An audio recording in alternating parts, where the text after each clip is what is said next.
All right. Much like the phoenix rising from the flames, or much like a. Oh, there we go. There's one person. Hello, hello. Oh, shoot. I need to open up a new window.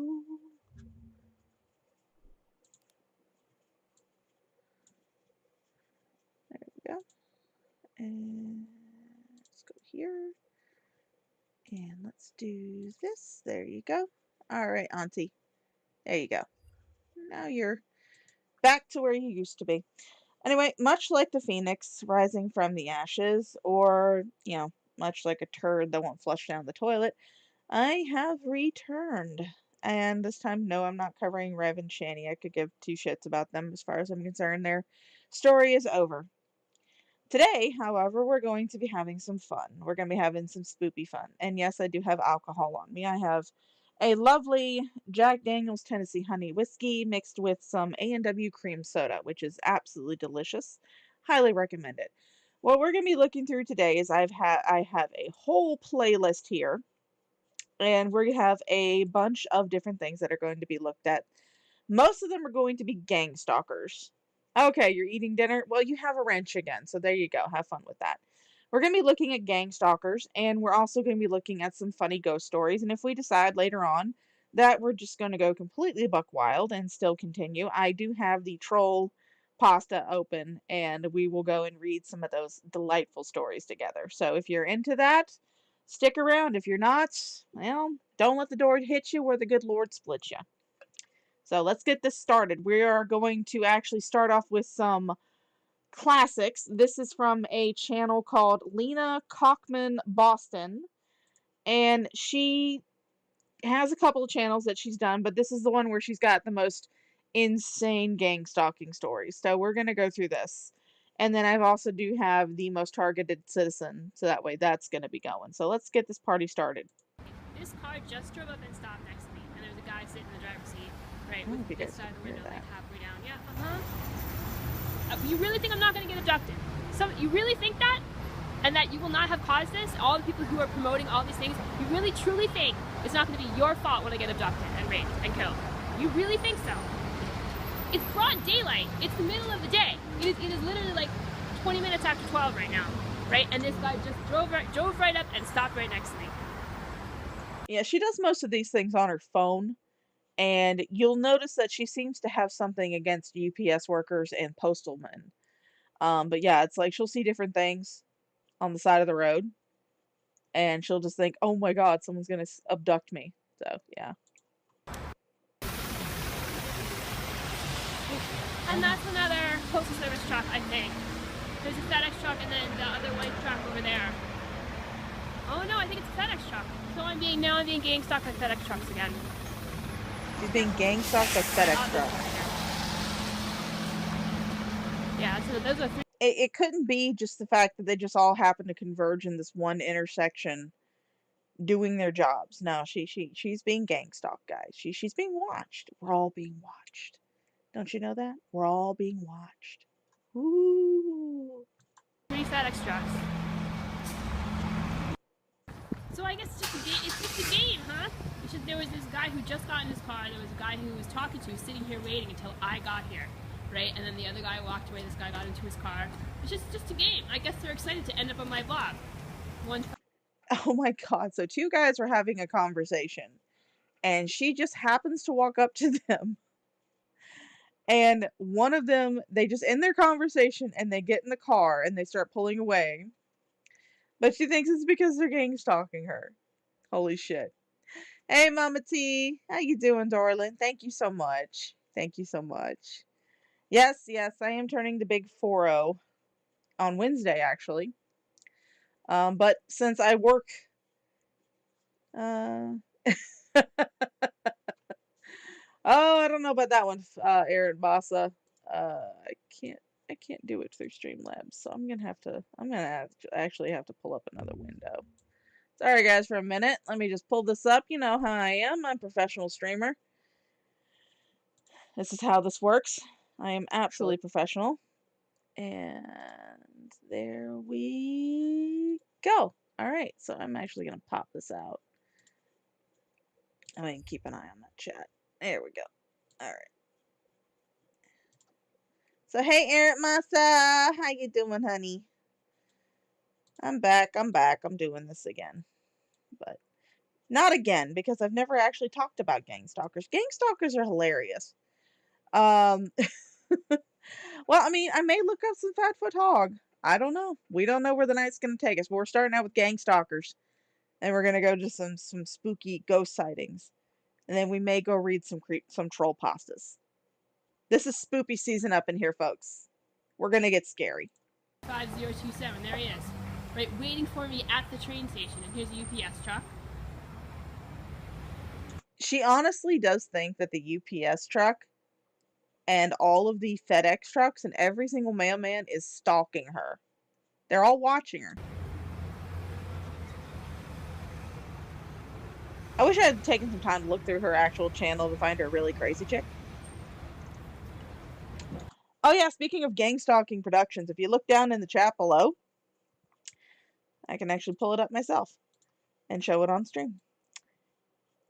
Speaking of gang stalking, I figured that I might as well go ahead and pimp my shirt. Because I have a gang stalking shirt.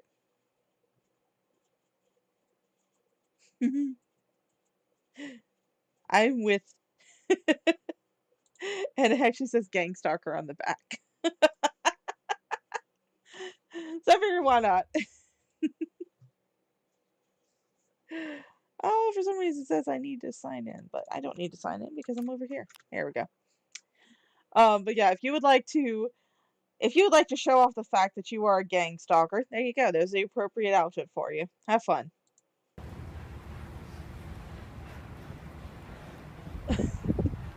I just cannot believe how delusional some of these people are. She actually thinks these two guys who were just talking out in front of the train station. And it just so happened that one of them jumped in his car when she came out. She honestly thinks they're stalking her.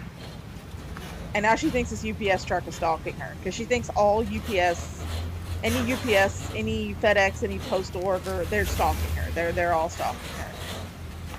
And don't worry, I do have our favorite targeted individual, but the most targeted citizen on this playlist. So we'll be getting to him shortly. Don't worry. He's coming. He's coming. We'll get him. Right now we're enjoying a classic. Now mind you, she has not uploaded to this there Morning, he guys. is. It's early. Alright, so mind you, the Lena Cockman one that I was just showing you, the little 3 short ones, she's not uploaded to this channel in, I want to say, about 6 years. She does have another channel, though. And I want to say it's called, the Library, Bannister or something is too low. I haven't looked it up, but some of her crazier shit is on the other channel. Lena Cockman Boston or something like that, I think it's called. But yeah, here It's we go. 9:12. As soon as I get outside, the airplane has just left the airport, making a circle right now, coming right around to me. Isn't that weird how that happens? Um, Yeah, it couldn't be that, planes have to wait until they're cleared to leave a particular area of airspace. No, it couldn't be that. It's just because they're stalking you, dude. Okay. trying to Hey, get the everything in familiar sound order. of my phone going off. It Let's takes turn me that off. about 30 minutes to set up my workstation. I got to get my jackery, I got to get my radio so I can listen to my preaching, and I got to bring all the tools from inside, outside, and get everything set up. Yeah. It can be it is most of the time with these people, it is a form of paranoid schizophrenia, and it's also because they feed into each other. What they'll do is they'll start getting paranoid, and then they'll start seeing these patterns, and then they'll go look it up on the internet, and then they'll find all these videos about people who are talking about, oh, there's a bunch of red cars following me, or oh, there's some people doing hand signals. And yeah, a lot of it is um a form of paranoid schizophrenia. So yeah, while it is funny, you do have to remember that these people are mentally ill as well. So observe from a distance, but don't engage. I would never suggest engaging. Oh, Mama T, you gonna listen to me talk about some gang stalking? But yeah, I would definitely suggest that if you want to observe from afar, but do not engage. Don't feed their delusions. Don't I mean, because a lot of these people, even if you try to sit there and say, "Hey, you need help," they'll sit there and accuse you of being from the government.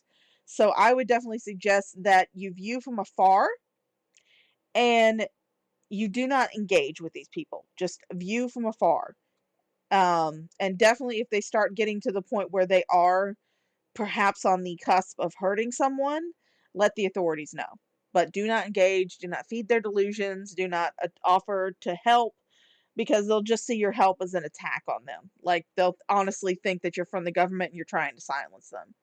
So yeah, I would definitely just observe from afar and do not engage. That's what I'm doing. I'm observing from afar. I've never interacted with any of these pages at all. The comment section has got a bunch of morons in it today. Isn't that amazing? See? It's amazing how dumb people actually are. One guy made this. I can't even remember the comment, but probably if I answer comments early in the morning before I get up and get moving, the old me comes out. Here's the plane. He just made a circle, coming back around this way. But it gives me a.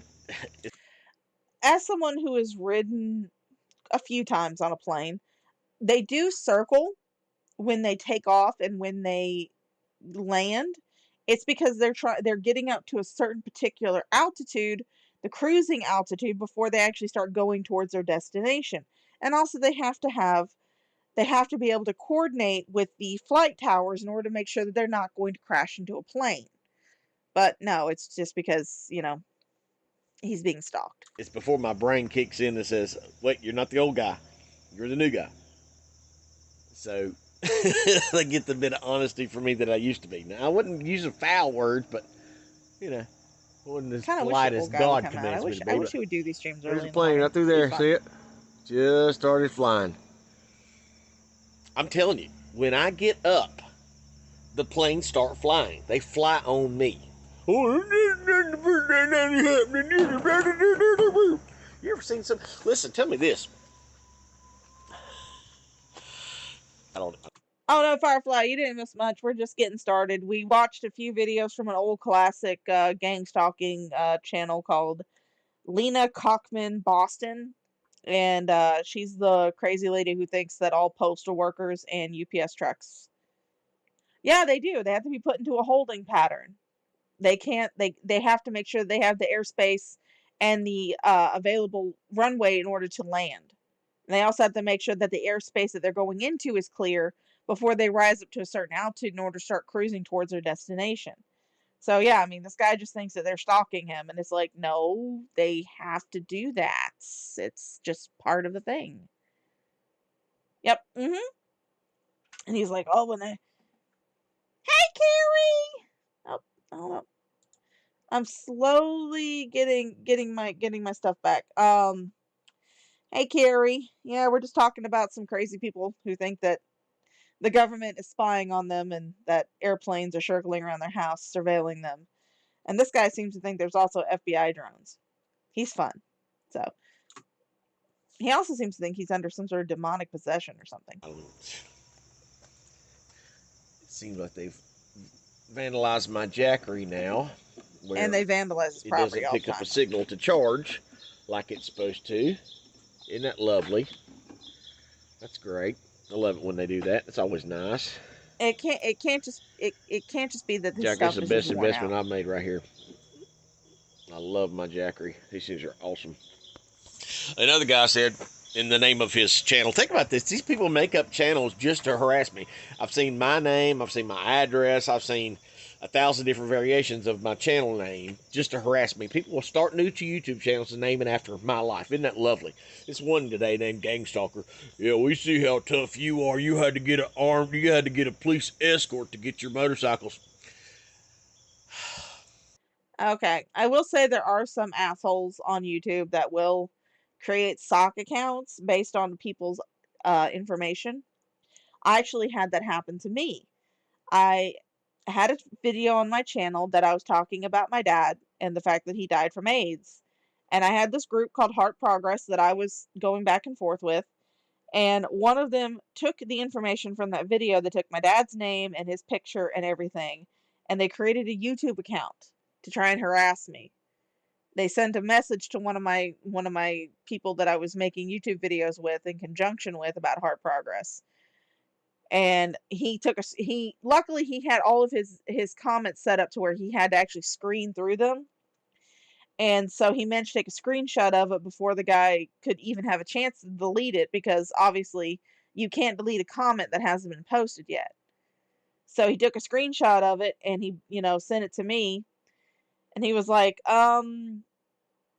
yeah, they're doing this. And I'm like, oh, well, Dad's been dead since 2016. So unless they somehow got a super powered Ouija board, they're not getting any messages from him. So, and I just wound up trolling them harder. So it didn't work out for them in the end. I guess, Lord, I need a drink. I guess people don't understand the court process and what a Hey, writ Red of Feather. execution means. It means you have to have a police escort. I guess we're on two planes today because I just heard one leave the airport. That would be coming directly over here. That's from Salt Air Leasing as well. Hear it? Just left the airport. See, I can hear it when it leaves the airport. Now, that's the thing. Yeah, why don't you try not living next to the airport, and then the planes won't be flying over your house?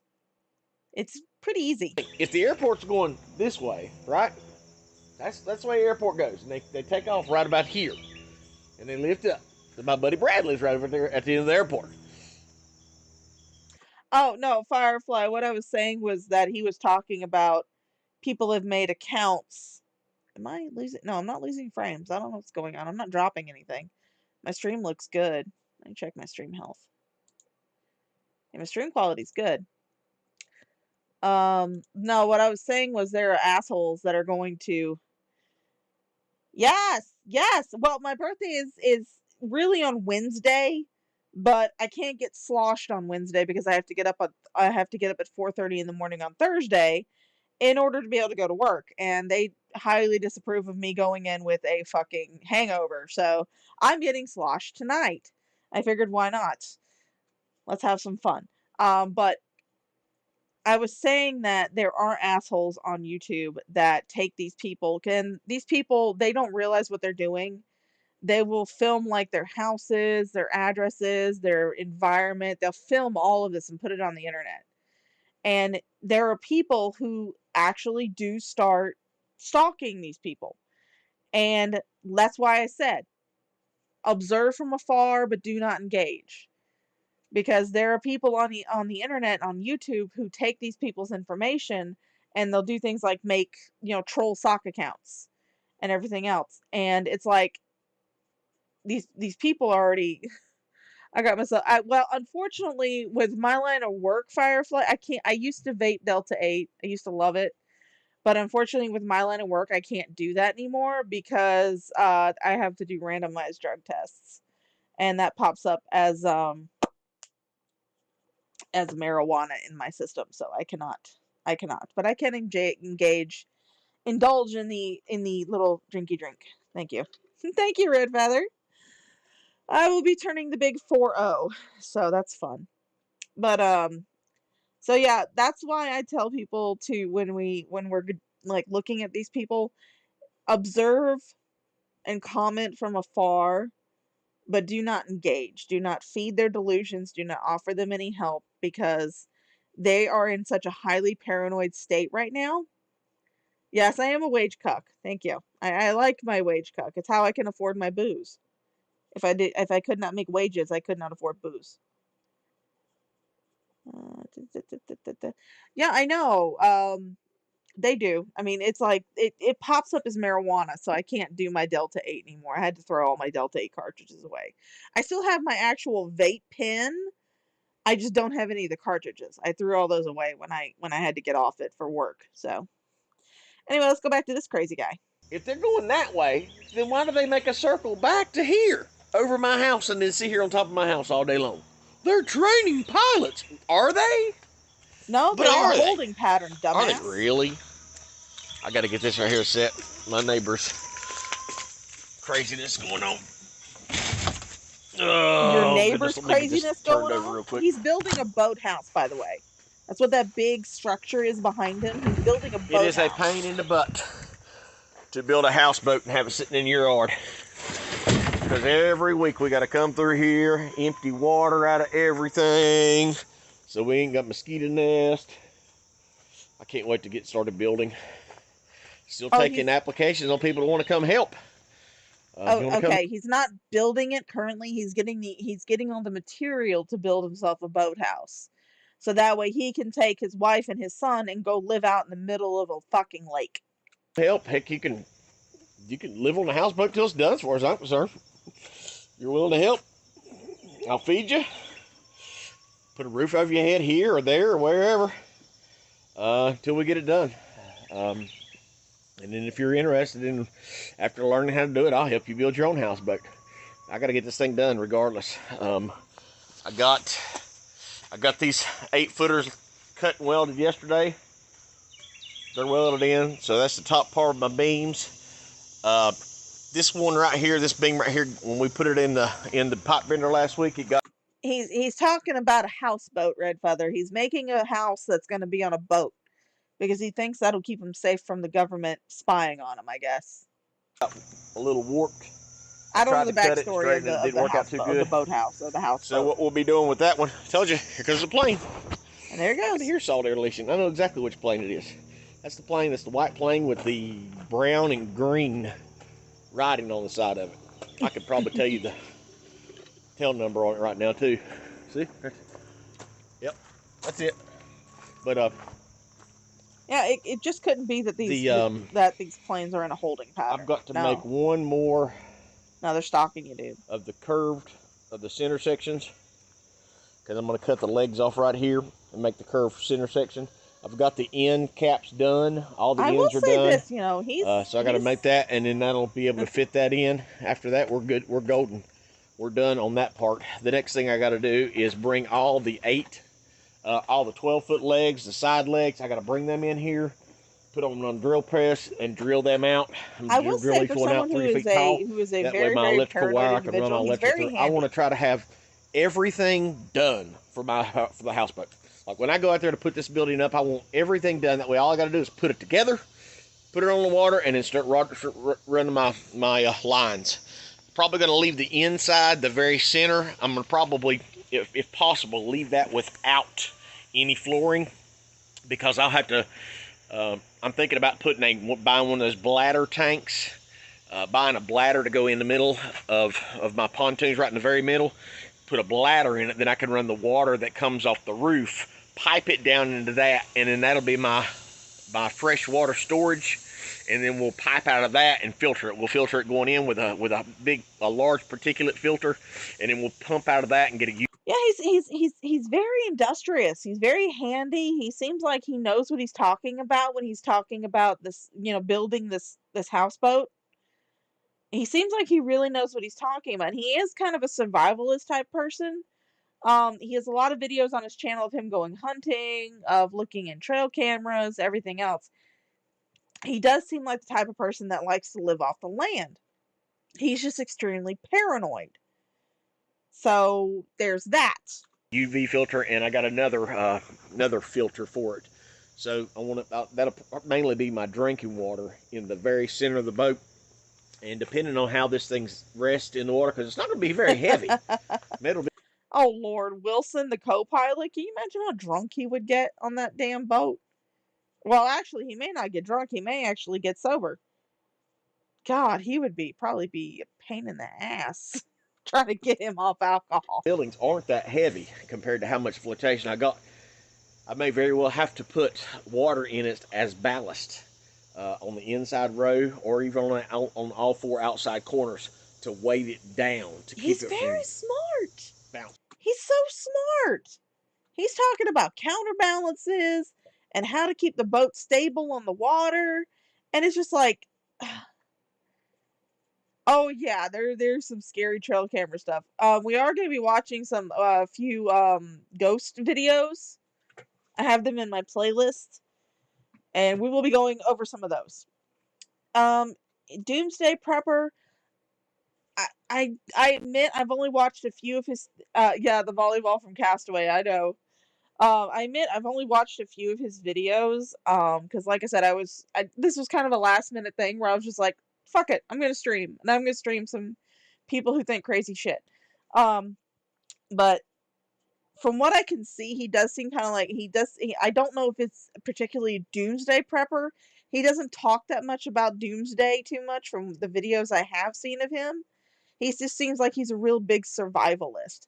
I do know that Secular Opinion has done a few streams watching him, so he might be a good person to go and look at if you're wanting to look at the backstory of this guy. But he just seems so smart. He's escaping the government.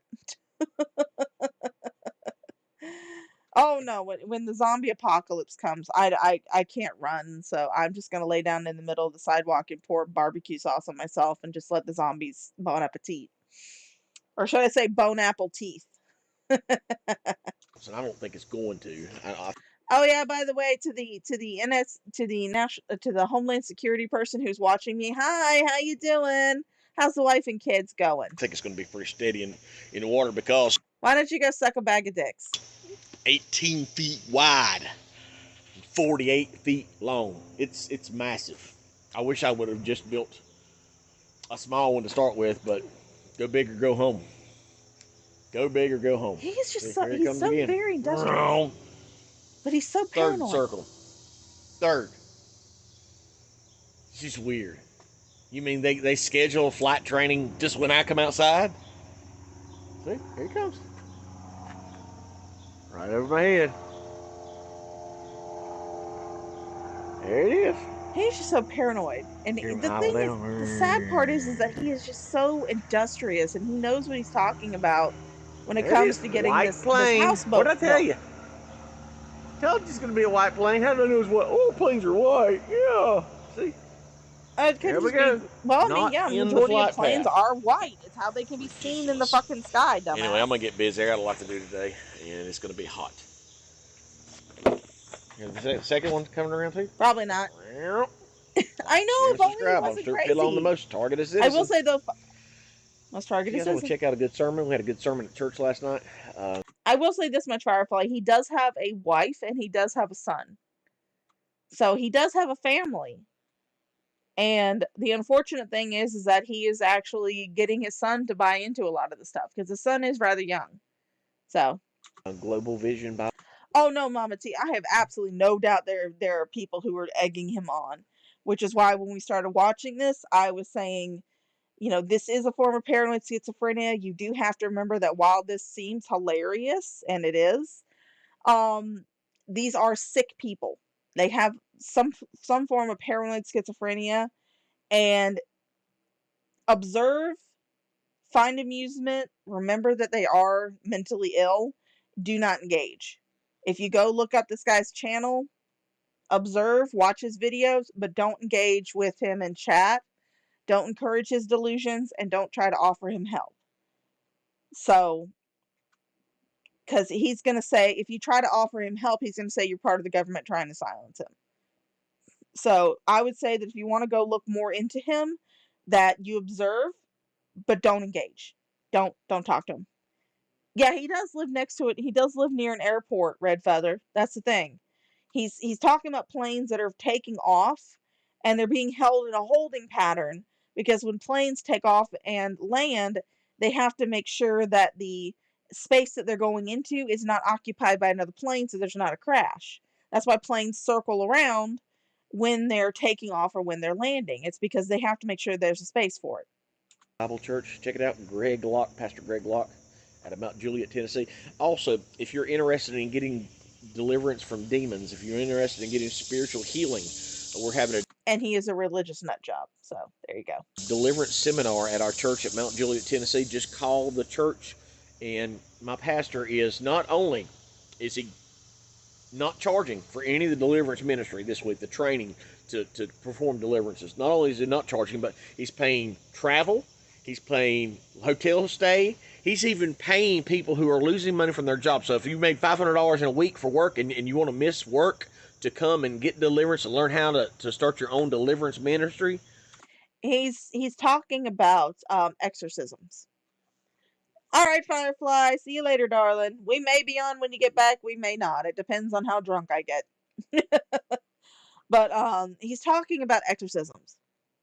Apparently, his church pastor is wanting to pay people to bring them in to learn how to exorcise demons or deliver people from demonic oppression. So, yeah, he's obviously got people around him that are feeding into his paranoia. So, dueling banjos.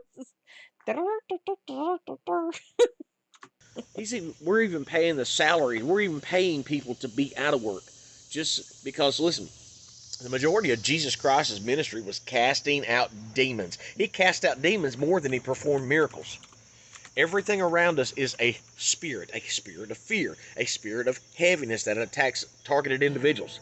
There are evil spirits in this world that are trying to kill us. They're trying to keep us in bondage. Spirit of addiction. There's thousands of spirits of lust. And Christians, if you're spirit-filled, born-again Christian, you can't be possessed by a demon, but you can be oppressed. And that's the bad part about the English language when they translate it in the Bible. Hey, dude, brothers. They say possessed in the Bible, but it isn't possession that's happening with Christians when it comes to demonic realm. So, learn which is which. Like I said, tune in. We've had deliverance ministry for the last 27 weeks on Sunday nights, and you can listen every day. Go back in our Sunday and Wednesday services for the last 30 weeks, and where we showed everything about it's biblical. Casting out demons is biblical, every bit of it. All these other people, I didn't know people were like this, but there are those There you go, Red Feather, the just for you. cessationists that don't think that God speaks to us, that Jesus speaks to us. They don't believe in casting out spirits. They don't believe in miracles anymore. Well, when the last apostle died, all the miracles stopped. Really? The Bible doesn't say that. Jesus says that you will do even more miracles than I. That's Jesus telling us that. Hey, when we get to heaven, why do we How you need to do doing, miracles sweetheart? when we're already in heaven? He meant it for here, now, in this time. So many people that are going to go to hell, and the worst part is they think they're going to heaven. Oh no, It's a sir, no, constant sir. struggle every day against I'm already well aware of the fact that I'm going to hell. In fact, I'm actually going to be driving the charter school bus. our fleshly self. And if you can't give up the sins of your flesh to live a godly life, then you're going to go to hell. It's not once saved, always saved. Well, when I was a baby, I got baptized, and I'm going to go to heaven no matter what I do. I think the way this rolls. So, just me talking about this, now they're hitting me with nausea. Now they're making me sick. The Yes, with planes are making frequency, him they sick, can make you folks. nauseous. Ooh, I'm dizzy The too. planes are making him sick. They don't like it when I talk about casting out. Okay, I'm going to say this one thing to everybody in the chat. If you have someone who's coming in and they're trying to be a troll, just don't engage. Just ignore them. Just ignore them. Just don't engage. Don't engage. We're here to have fun. Let's have some fun. Demon that quick, just a frequency. God, I gotta puke. Forgive me. God bless. I'm Stuart Piddle on the most target season. Uh-oh. Oh, This here is we them go. hacking my phone. I've had to rig it on charge because they've hacked it. They've So I've hacked tried his to phone. charge it for the last 3 days and it won't charge. Look what they're doing right now with the phone. This is them in real time hacking it. I've tried 3 different cords, and like I told you, anything they can do to spend my money. That's Of course, fine, Red Tina Brother. keeps giving me excuses. Well, you hold it this way, and you hold it that way, and you do this and that. Look, It's not that the charger that's built into his phone is faulty. It's that the government is hacking his phone. Okay. my phone's not even beat up. It's not abused. The corners are perfect. It's been dropped maybe twice. That's it. You do realize that you do not have to have outward damage to your phone in order for there to be internal damage. I mean, I can see from here that the screen is cracked. So the edges may be fine, everything else. It could be that when you dropped it, you just banged up the charger. It ain't been dropped lately, but see, it was 27% 10 minutes ago. And you can see it says it's still charging, but look at it. This is them hacking it.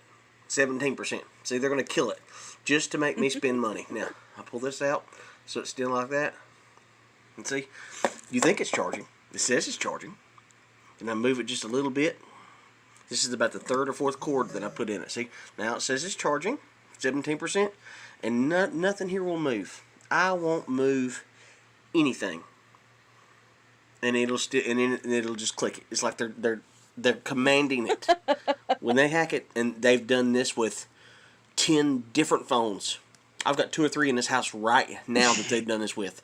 The last Yes, they're hacking your phone so you can't charge it. phone wasn't even paid off halfway, and they hacked it so bad I couldn't do anything with it either. They just stopped charging for no reason at all. We had to Tina took the cover off. I got one of those boxes for it that keeps it safe. And, well, that's what's wrong. This cover on us keep it from charging. Well, as you can see, it's not. It's just charging port is See? bad.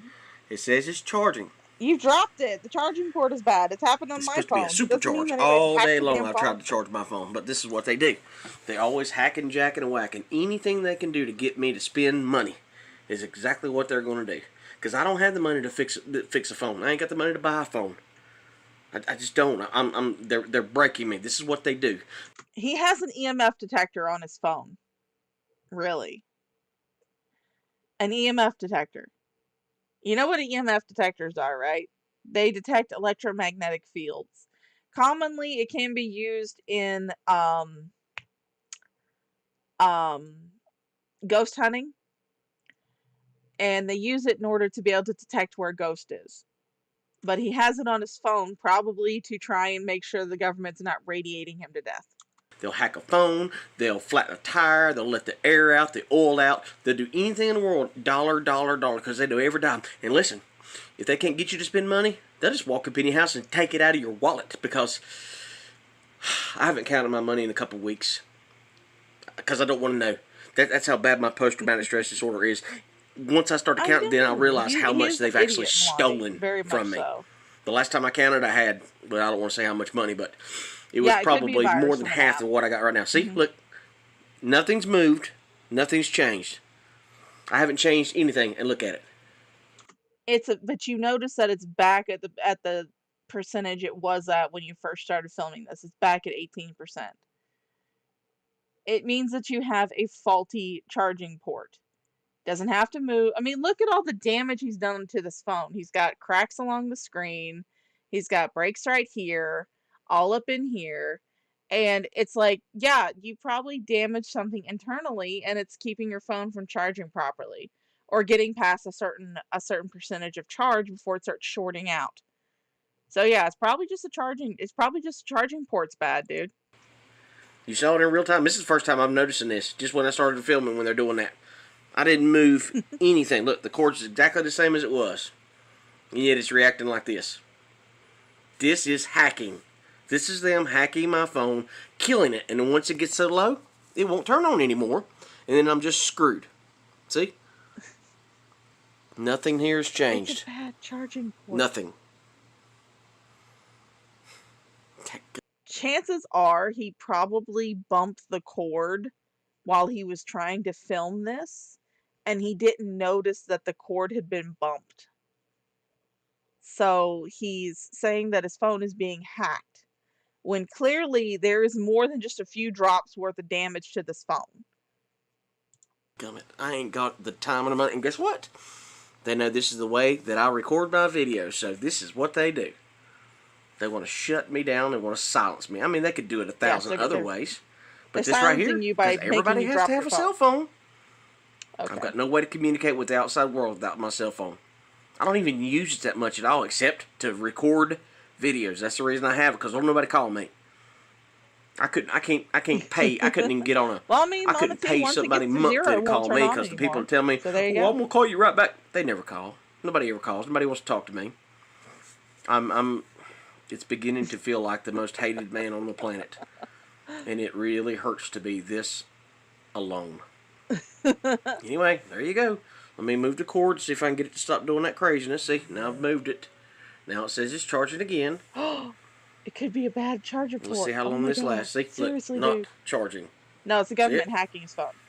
So let's get it up where it'll charge.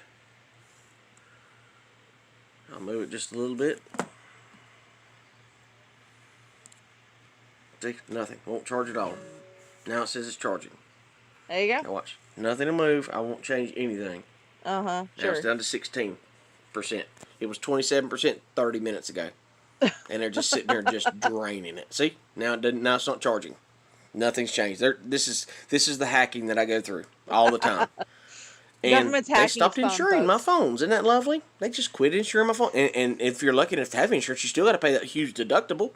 So you're screwed if you do, and screwed if you don't. So The government's I guess they're going to silence any- me again. This is what Guys, they do. anytime your phone runs out of juice, it's not because you forgot to charge it. It's because the government's hacking your phone, trying to silence you. love hitting cell phones. I've got another one right here. Let me see if I can find the other one. I don't even know where the other one is. No, Yep. of course you don't. So here I am. I don't have a cell phone now, so now I can't Yeah, I know, communicate. it's like- I ain't gonna be able to do anything. Can't buy. Can't Yeah, I know exactly, Red Feather. It's like he hasn't turned the screen off for this entire video. Having the screen on is going to drain your battery, dude. sell. I can't trade. This is what happens when you're a targeted individual. As you see, Targeted my phone is not beat up. Look, corners look perfect on it. And Bullshit! Your phone looks beat up all to hell. Don't give me that it's been bullshit. smashed or trashed. Nothing. This Yes, is what it they has. do every time. They hack it where it will not charge any longer. See, if they can't destroy it, if they can't tear it up with hacking it, look, what was I going to say? They got really frustrated now.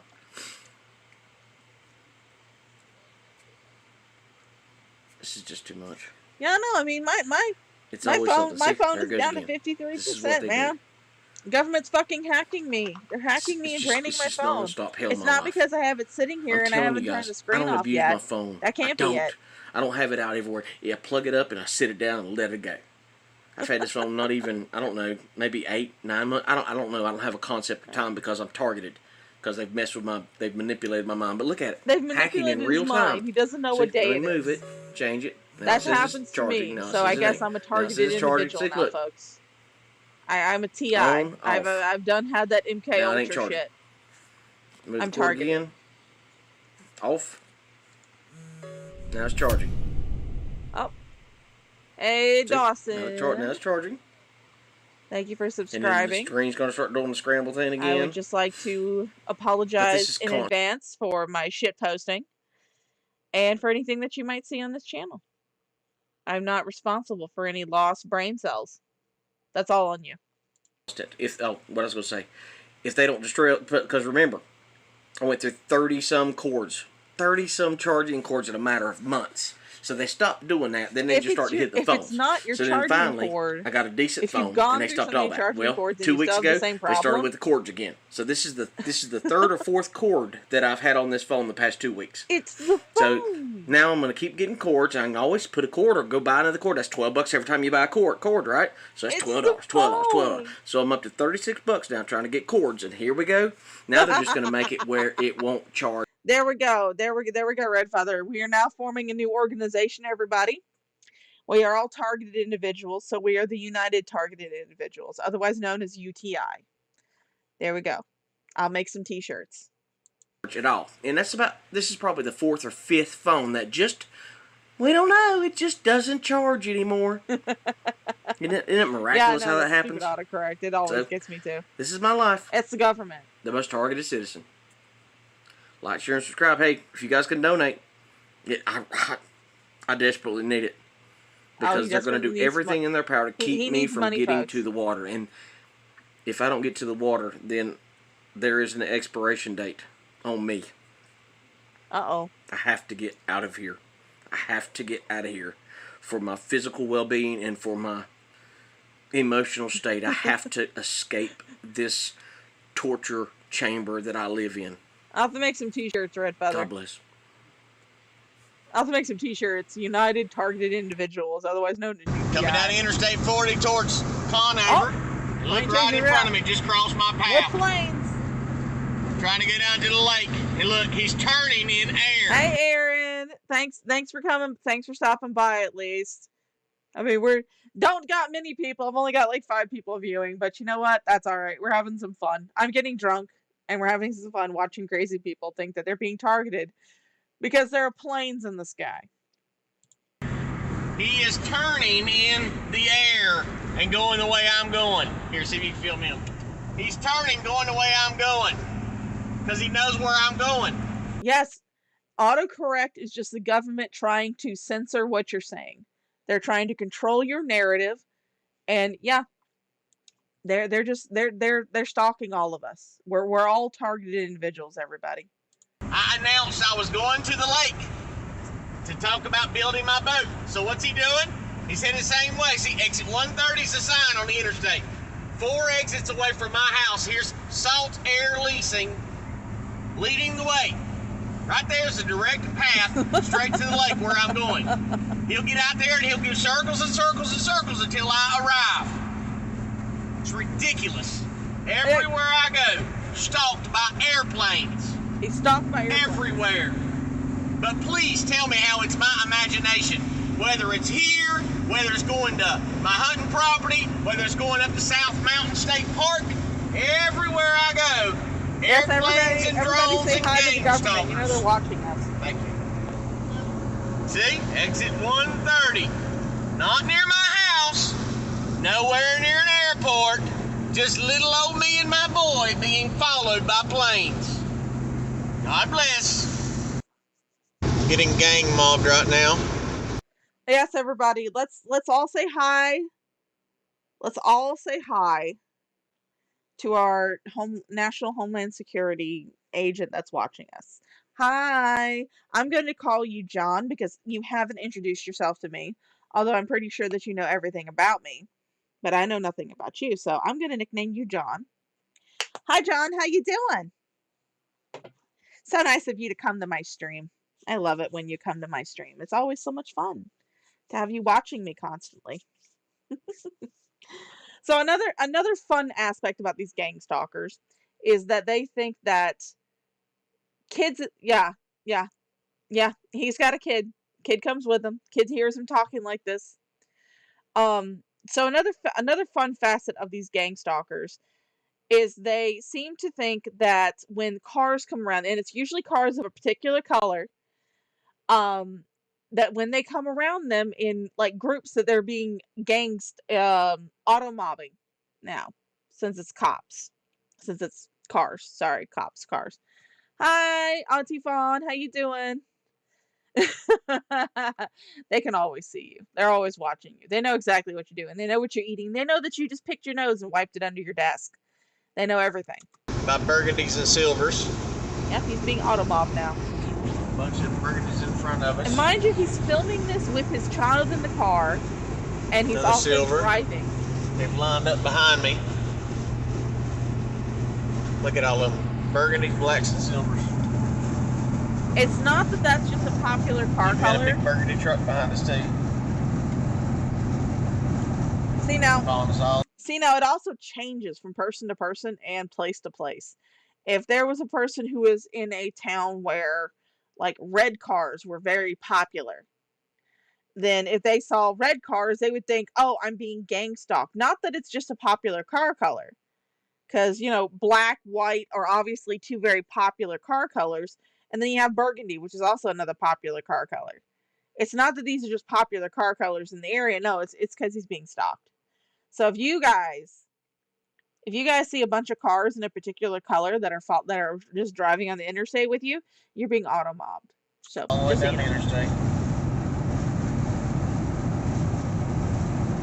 What a day. Yep. He's being auto mobbed. All right, so this is coming from another channel. It's called Real Gang Stalking. And I have 2 of these videos on here. And once we get through these, then we'll get to the ghost videos. But this is going to be someone who is trying to assign aspects to gang stalkers. People might be stalking him. Oddly enough, my t-shirt does come in bright orange in some of the styles. It does come. So if you want to show that you are a gang stalker, we're all very proud gang stalkers. If you would like to show that you are a gang stalker, then you can definitely order a Teespring shirt. And you can also get one of these. But yeah. You want to make sure that you let them know who you're gang stalking. You want to make sure that they are aware of it. And you want to wear the trigger color, which is usually red or bright orange. So we have this in red, and it's just a nice little comfort tee. It has "I'm with," and you can point to your person that you're gang stalking. And then we make sure on the back that everybody knows exactly who you are. So yeah, if you would like one of these nice little t-shirts, you can just go here to my Teespring store and you can let everybody know that you too are a gang stalker. All right, so this thing says, first time seeing new neighbors in person that live directly across from me that just moved in. House has been empty since I moved in on January 1st. So these people moved in after this guy. So yeah, let's see what happens. Da-da-da, da-da-da, da-da-da. Speed this up just a little bit. That tickles. Sees and notices and stares at the target. So the woman is looking at him. He's the target. So the woman, let's go back a little bit. So sees and notices the target and stares at the target. Right after she sees and notices target, she does her hand signal. So the woman looks at him, probably wondering why he's recording them on the phone. So it's kind of unusual to have a guy standing out. I know, government plants. It has to be. So it couldn't be the fact that they're staring at a guy who's standing at the end of his driveway, probably in the middle of the road, with his phone out recording them. No, it couldn't be that. It couldn't be that she sees this and thinks it's odd.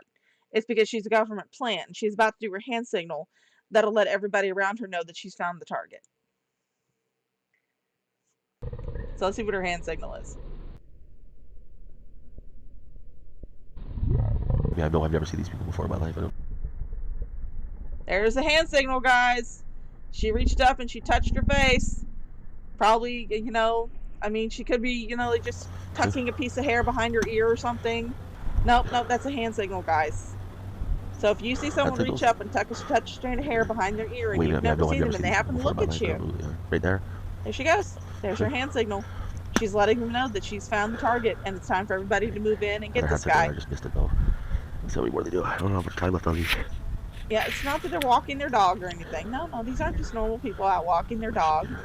No, they're government plants. They're government plants, and they're making sure that this guy gets taken away to the crazy house. I'm stand right here, right in front of my house, or and to the re-education center. I want them to do it. I want to show it. Nope, they're marking him so that way they can make sure they take him to the re-education center. And I live in a scum house. Two on top of it, with a bunch of scum people around me. Hand signal here. Let her see me. Oh, there we go again. Oh, there's another hand signal. Nope. There it is. They're letting everybody know. Hey, this guy's here. He's our mark. There it is. There's that hand signal, guys. This is our mark. This is the one that we need to do. Told you. So we get a hand signal here like they did last time. Their hands are full right now. Yep. Oh. They will do it. I guarantee it. Yep. I'm sure they will. I'm gonna They're go. I'm government gonna plants, stand after on all. my. I'm gonna stand right here, right in front of my house, and they're gonna come up and do the hand signal because I want them to do it. I want to show it. Mm-hmm.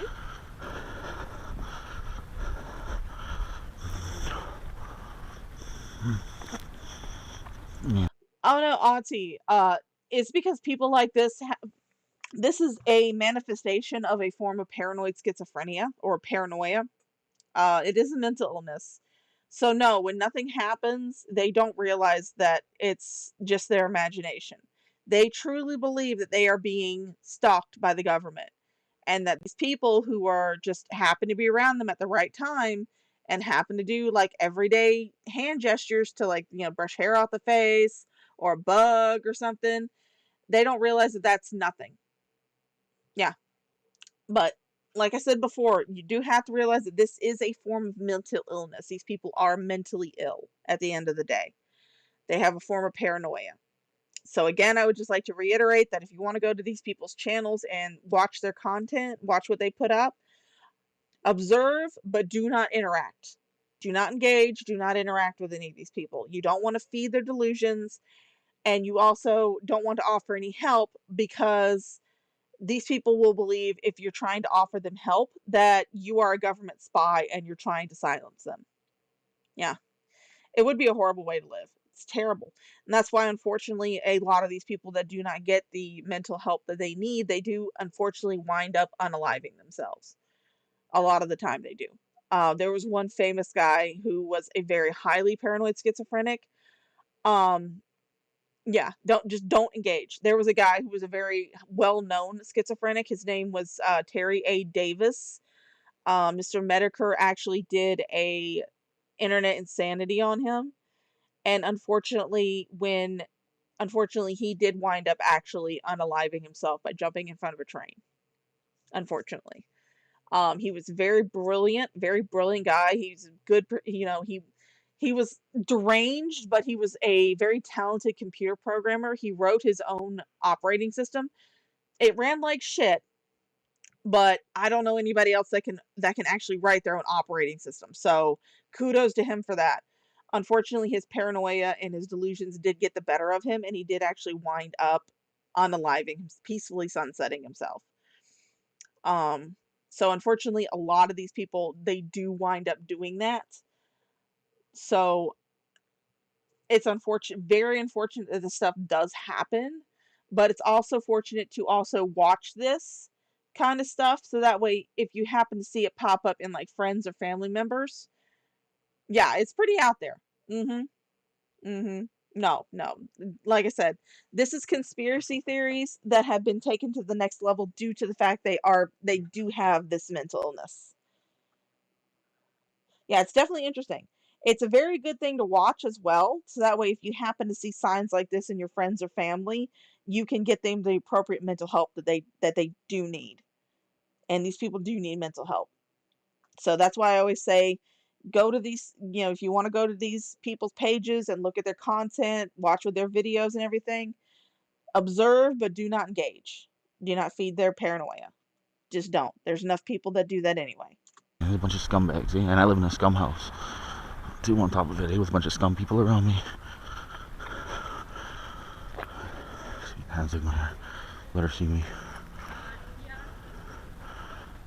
Yeah, right there. Told you. I mean, you can say that's a coincidence, or she's just touching, like a earbud in her ear or something, right? But she was talking to the guy at the door there, right? And what I say, right? She did look like she was reaching up to like press an earbud, which I mean, I have the hands-free Bluetooth earbuds myself, and I do reach up a lot and press the buttons on them, like when I'm wanting to stop or start something if I'm listening to something on the earbuds. So that does look like that's what she was doing. Yep. Let's see. I was standing and looking out the window for a minute or two and saw them come out the door, so I quickly go grab my camera glasses to record and what I know is about to come. I'm able to record here. Watch these fuckers out here. Watch them do something here. Watch. Watch, watch, watch, watch. Watch the hand signals. From her, she always does it. She always does it. Watch. Watch. Watch, I'll do it. Wait till she goes to the car. Watch.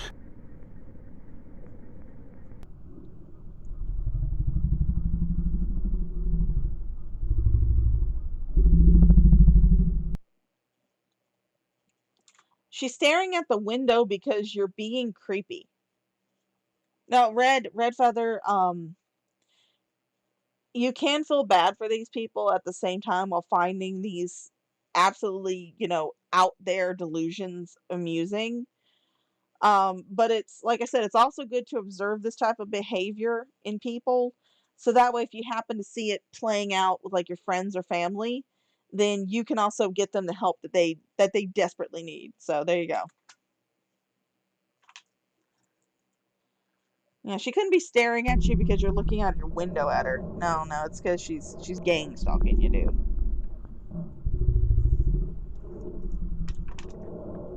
All right, let's move on. Let's move past the gang stalking. So let's see about the one time a dude caught a ghost on camera.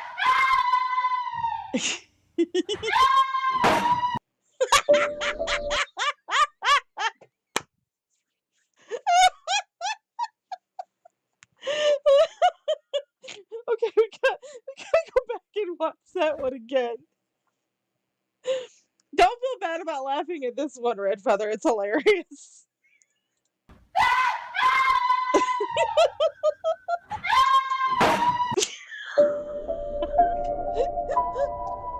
Alright, now watch this one.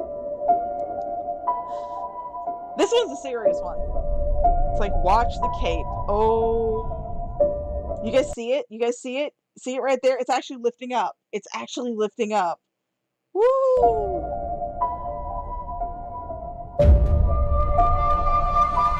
Ooh, it's actually lifting up and nobody's noticing it. Ooh.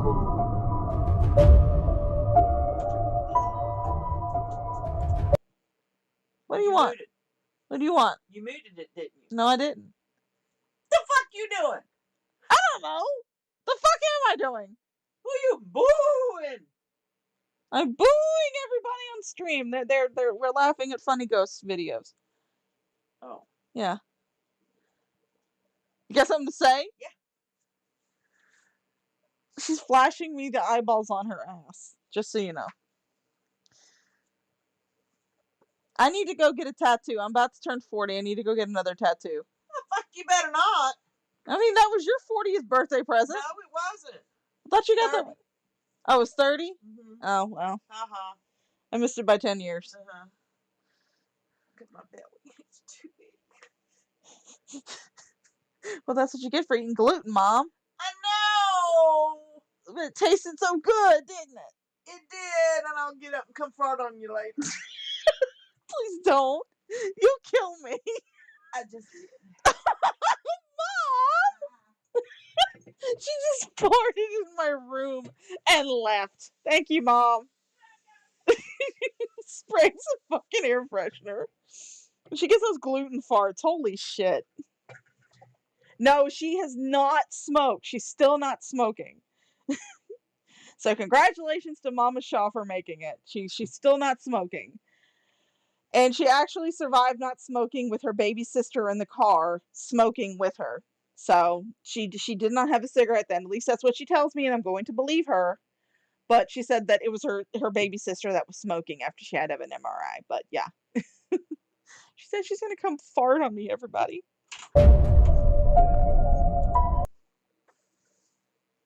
Are you going to fart again? Am I? Why? I have to smell your shit when you go take a shit. It's not my fault you sleep in the master bedroom.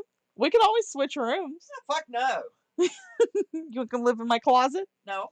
No? I mean, my room would look a lot better than this. Yeah. Yeah. Mm-hmm. My room is I'm messy. trying to build up a little gas before I leave. Get out of here, Mama! I'll shove this bottle of Febreze up your ass! Yes, Red Feather, she's gassing me. Ooh, look at it raise up! Look at it raise up! Ooh!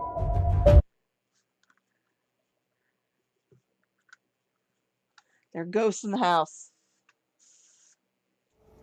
Now, mind you, the person who made this, she said she had just got done cleaning. But I mean, if you'll notice, like everything up here, like all the bottles and everything else, and yeah, watch.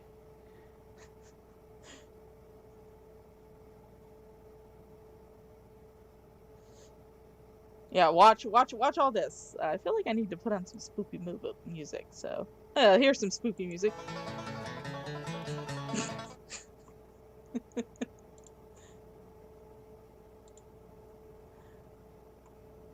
Ooh. Ooh. Actually, Dark Moon Fair is better. Ooh. Yeah, it couldn't be the fact that you might have some fruit flies and some dust running around. No, it's simply because your house is haunted. Yeah, that's what all those orbs are.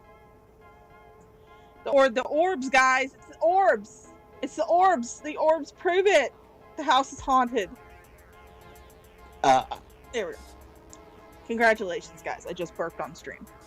Hey, am I now as good as streamer as Rev now? I burped on stream.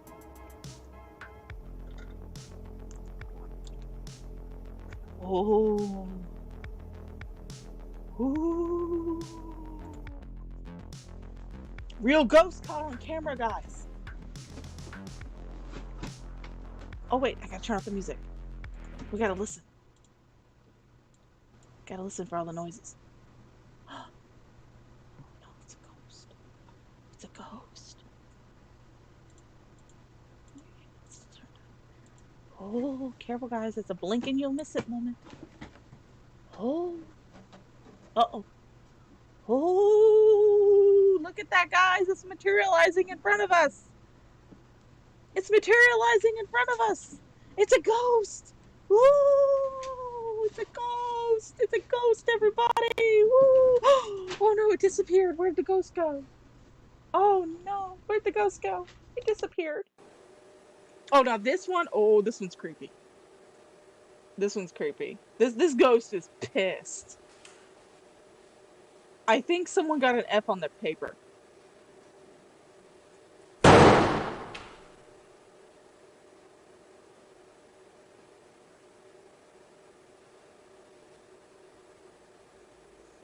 I think someone gave this ghost an F on their paper.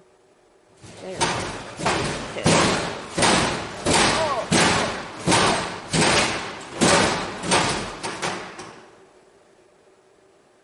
Ooh. Spoopies. It's a ghost, guys. Do you believe in ghosts?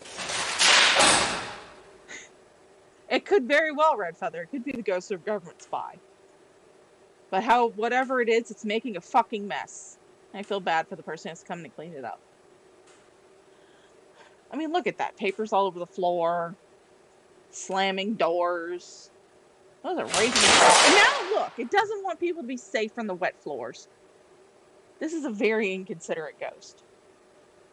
This is a very, very inconsiderate ghost. It's just terrible. It's a very inconsiderate ghost. Ooh, here we go. Another ghost caught on camera. Part 2. Maybe. Uh-oh, guys. Uh-oh, we're gonna see a ghost. Oh, look, the chair's turning. The chair's turning, guys. Look at the chair. Oh, it's a real ghost. It's a real ghost caught on camera. It's a real one. Ooh, look at it. It's materializing in front of us. Ooh, spoopy ghost. Spoopy ghost. Ooh, oh, ghost lost his glasses. Where'd it go? Ghost disappeared. Yeah, empty schools are creepy. Oh, now the ghost is playing us a tune. Everybody rock out. This is a talented ghost. Ooh, here we go. Oh, now this one, holy shit, I love this one. Oh my god, I love this one.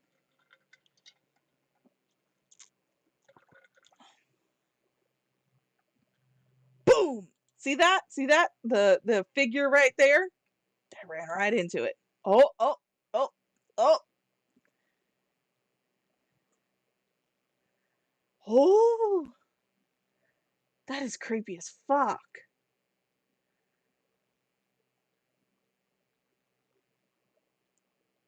Hey, now, don't be ableist, Red Feather. People without legs can sit in chairs.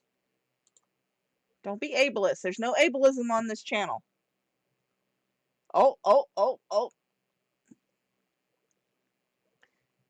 Oh, it almost got him. It almost got him. That ghost almost had him for supper. That last one I got? Yeah, it's the last one I got.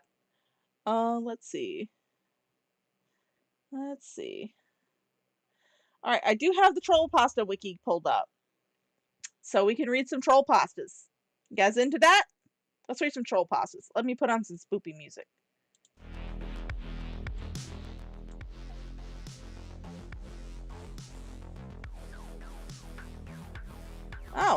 Oh, I don't know. YouTube is just being a bastard. Alright, so So let me actually go to spooky music. Let's go to search. Spooky music. Halloween instrumental. Let's go. Alright.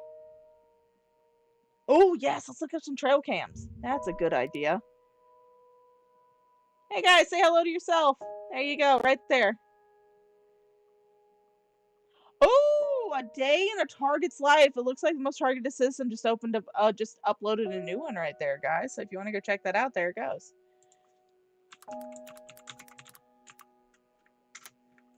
Trail cam videos. Ooh.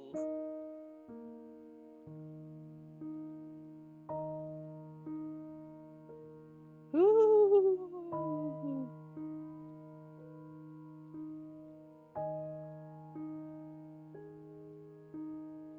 Oh. Yeah, that's probably going to be someone's weird.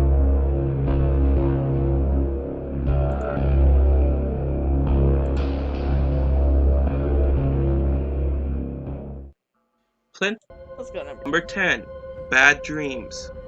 Ooh. The lady in the video had a long day and decided to have a nap. All of a sudden, her bedroom door opens like an invisible force had. Okay, I don't like these when they're talking. There we go. Alright, I don't like these when they're talking. Let's do scary.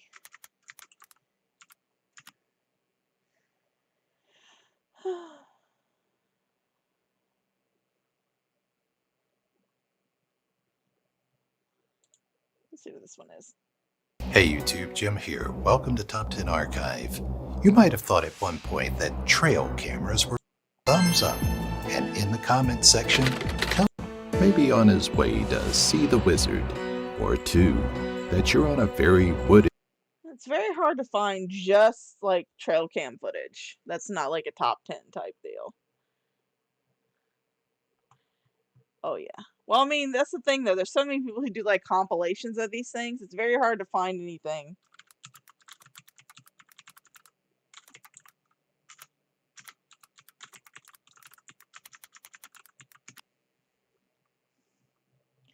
Let's see about this one.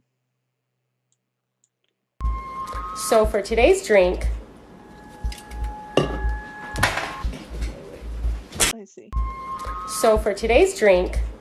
Oh, did you see that, guys? Did you see the curtain? So for today's drink, I'm actually going to. It's playback normal, but let's slow this down just a little bit. So for today's drink, Look at the curtain.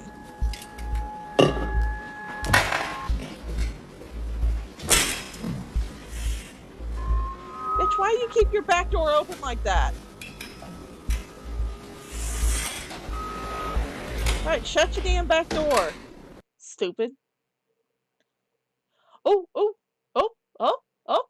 Ooh, that's interesting. Oh, there's one walking across. It's a baby's room. Yeah, they tend to be attracted to babies for some reason. I don't know what it is. What it is about ghosts and babies. Maybe it's because babies can see them.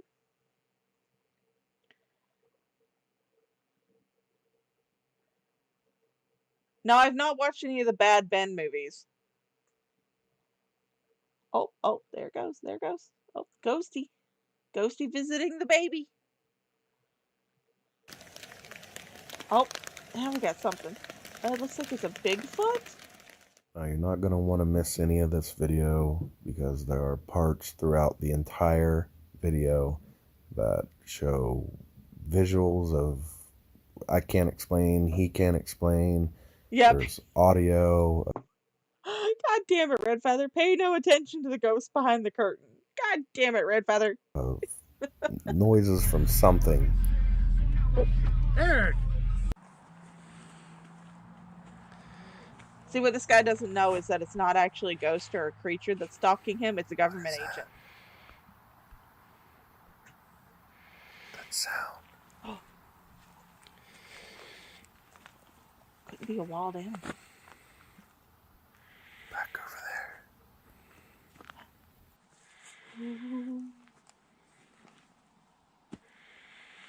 Ah!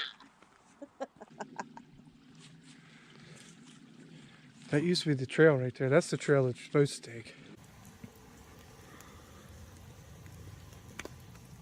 It's the Blair Witch. She's gonna make us stand in a corner. Looks like we have a lot of bones. Oh no, it's bones. It A lot couldn't of be the fact hair. that there's a wild animal, that something died there. I would say these are probably from deer. Oh no.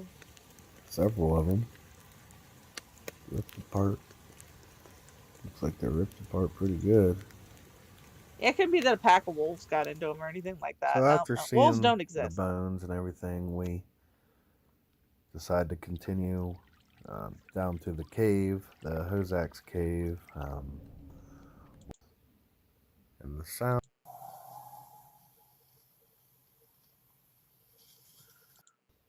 The settings on the camera, I don't know. All right, this It's not is waterproof.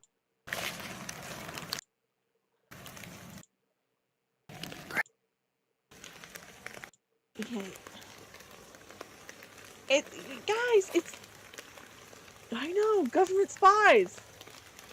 That's all it is. It's just your government spy wanting to come say hello, see how you doing. Wondering why the fuck you're out here in the middle of the snow. Really do this. All we're gonna show now is this thing. Da-da-da-da. I do like these because they're not like audio. They don't have like anybody speaking over them, so I can talk shit over them all I want. Let's see what spoopy things happen in this video. Oh, thought I heard something. Ooh, it's not like plants. Ooh, somebody's mad. Oh, he just wants a little cooking. Oh. What he's doing is trying to do it cooking. He's just trying to make the family a nice meal. I don't understand why it's such a problem. And look, he's even shutting the door for him. Let's see what they're gonna do in this office. No, no, no. Yeah, ghost cat. We all know ghost cats are assholes. Oh, what's he gonna do? What's he gonna do? Come on, Ghosty. You can do more than just turn a chair. Ooh, he's turning a chair. That's all he can do? Turn a chair? That's all he can do is turn a chair. Oh! Little puff of mist just went across the camera and they're gonna think it's a ghost.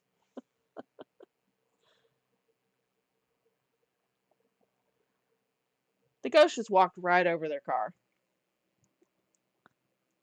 Yeah, I know, Auntie Fawn! Why can't they clean?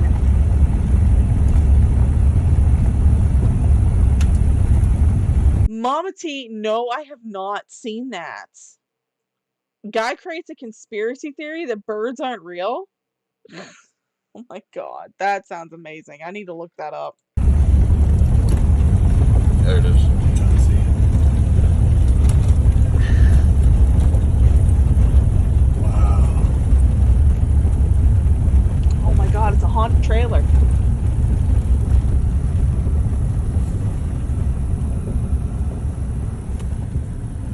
I've seen a lot of things, but never a haunted trailer.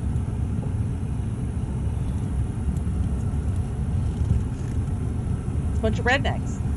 Yeah, it's like it's busted up. It's some redneck ghosts. They just want some moonshine. Holy What? Go, go, go, go, go, go, go, go, go. I don't see what was in there. Come on, show us. What was in there? Ooh, picture moving. Ooh, what's going on? Picture moving. See now when I was younger, or when my dad passed away, he had these two pictures of two of our ancestors. I want to say the woman's name was Tallulah, and I can't remember the guy's name because I went and looked it up. I went and looked through Ancestry. And the woman's name is Tallulah, and she's like my great great great grandmother. And then of course the man was my great great great great grandfather. And so yeah, they were kind of creepy. And I was not gonna be taking those into my house. No, no, no, no, no, no. See, Auntie, I would do that to myself. I'd watch Unsolved Mysteries and then be too scared to go down the hallway. I do that to myself. Oh no, it's someone walking down the street. Look, they're even carrying a package. It has to be a ghost. It's not just the fact that your camera's probably shitty, and that's what happens whenever it gets out of the range of the camera. Well, let's see what this ghost does. Let's see how big of a mess this one makes. Maybe it'll clean up this time.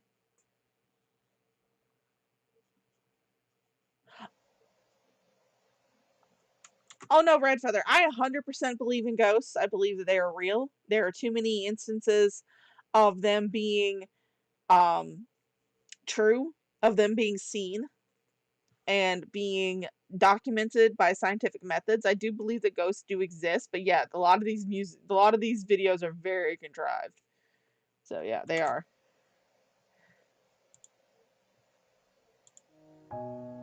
There we go. Turn on some music.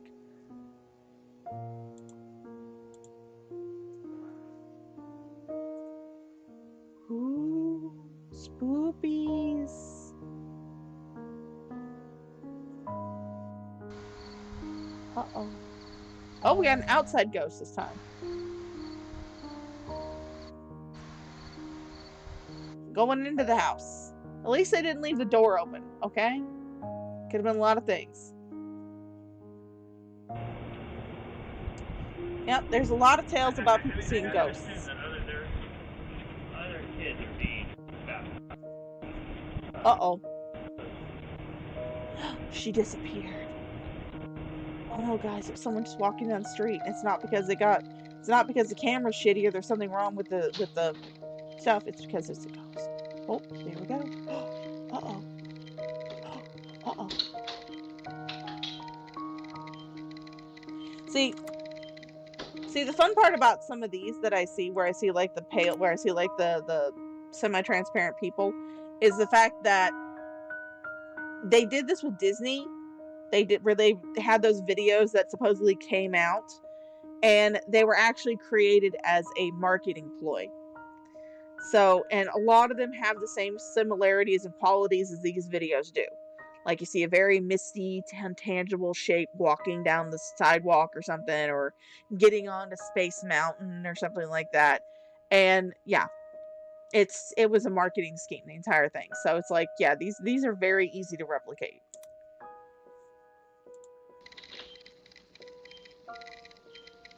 Ooh,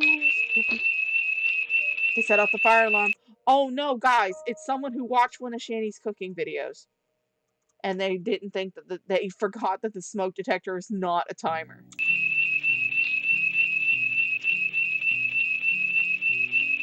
Ah. Caralho, bicho, que é isso, mano? Cuidado, Judá. Cuidado, mano, que é isso, mano? Mano, não tem nada. Caralho, mano, que é isso, bicho? Caralho, mano. Mano, que é isso, bicho? Caralho, mano, bora, mano. Take a hint, get the fuck out. É doido, Deus me livre, mano. Vai, mano, vai, mano. Vai, mano, vai, mano. Vai, mano. This is a ghost that does not believe in second. Glass broke. Hey, Red Feather, I do not apologize for anybody's ears being hurt during that smoke detector. You should know that wearing any type of headphones is going to be very, very problematic at one of my streams. Corre.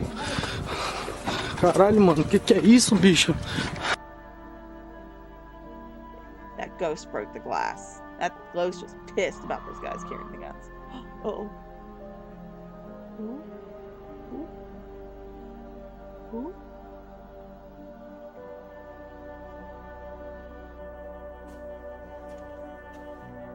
Ooh, here we go. This is a haunted hospital.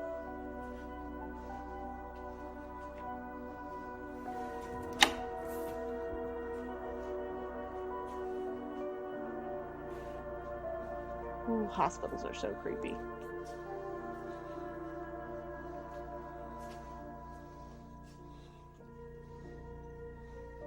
Old hospitals are creepy as fuck. Ooh. Uh-oh. What the fuck?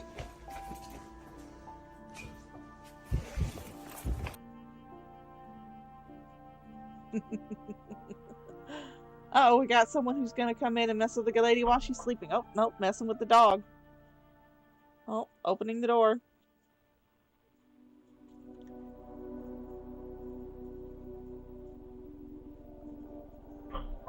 Oh, opening the door. See, they're just checking in on her.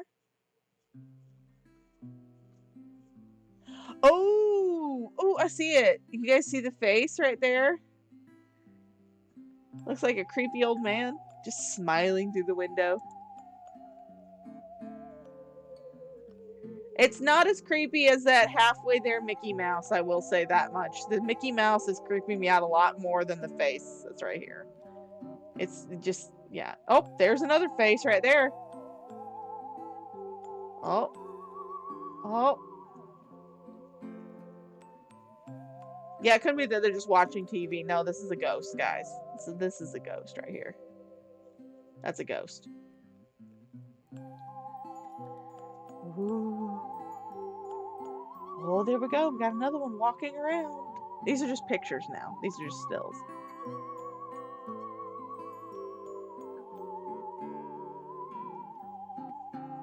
Ooh.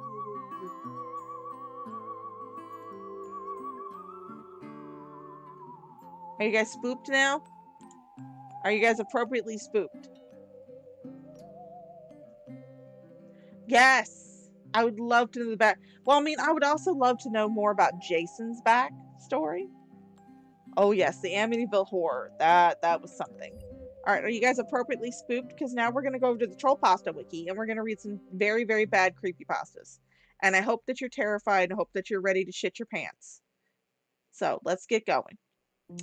All right, the worst thing on the internet. Hello, B. Today I have something to tell you that you may find interesting. I have found the worst thing on the internet. No, it isn't B. No, it isn't Meat Spin or any of those other sites. It's worse. Worse than BME Pain Olympics. Worse than 2G1C. Worse than the Pain series on ED. Worse than anything you've ever seen.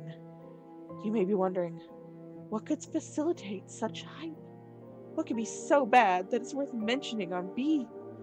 I'm afraid you don't understand. It is not of this world.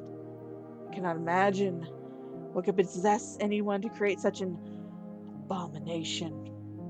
They say that a picture is worth 1,000 words. Does that mean that more than 1,000 words would be worse than a single picture?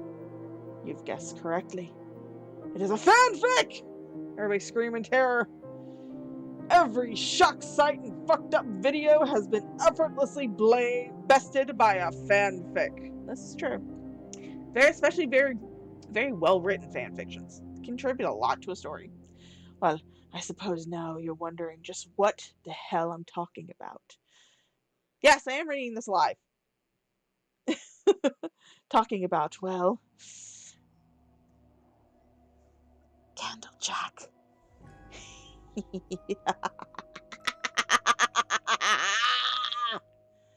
Sorry, but it looks like your luck has run out. Candlejack is coming to take away the only way to know what the worst thing on the internet is. But you may be wondering, why hasn't he gotten me yet? How am I still typing? Well, the rain pounded against the window, giving sound to the otherwise silent night. Here, I will post the link. Oh, nope. Undo. I will copy, and I will post the link in the chat, so y'all can go read this yourself if you want to. The rain pounded against the window, giving sound to the otherwise silent midnight. I stared blankly at my monitor, preparing to do what needed to be done. I swallowed any traces of fear or doubt I had left, and uttered the forbidden word, Candlejack. It wasn't long before a faint howling could be heard, followed by a black mist forming in the middle of my bedroom. From the mist emerged the demon himself, Candlejack. He reached for me, but I knew what to do already. I picked up my lap desk. Yes, he has a lap desk, guys. And smashed him across the face. After being bashed, which a lot of us have been bashed, he was quick to recover. Forced meme that he was, am I right? Regardless, I had a chance to get his attention. Hey, we need to talk. You dare speak to me after speaking my forbidden name? Calm down. I can make it worth your while. Calm down. I can make it worth your while. Interesting. What do you speak, mortal? I want to make a deal. I want you to not take me away yet. Tomorrow night, at this time, I will post a message on 4chan. It will detail our encounter, as well as another message that I wish to convey to the internets. Yes, plural. There's tons of internets. He wants to convey it to them all.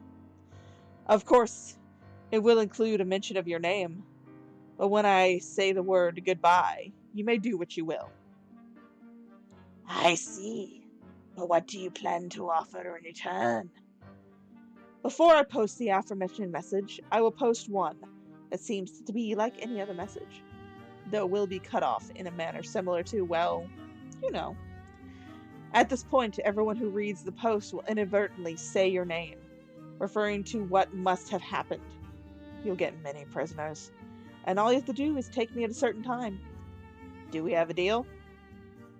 The sinister figure gave a horrible grin, highlighted by the dim light of the desk lamp. Well, B, now you know. If you want to find the worst thing on the internet, you'll have to find it on your own. So why'd I do it? I did it so that there may always be hope of something more.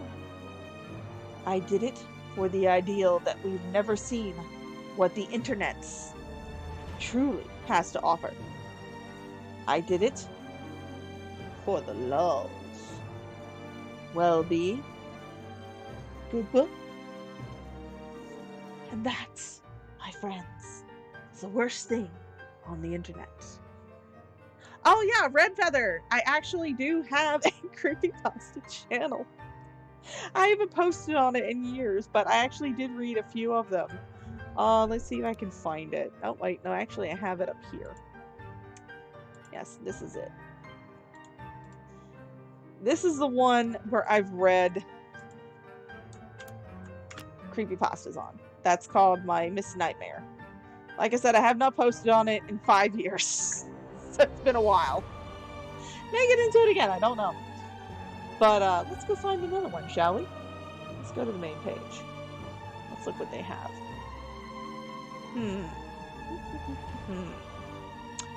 Let's see.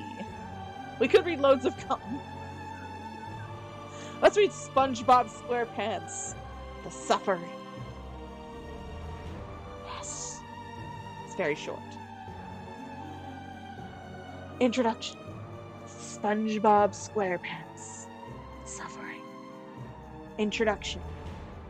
I used to really like SpongeBob, but after this episode, I don't think I could look at that yellow sponge the same way again.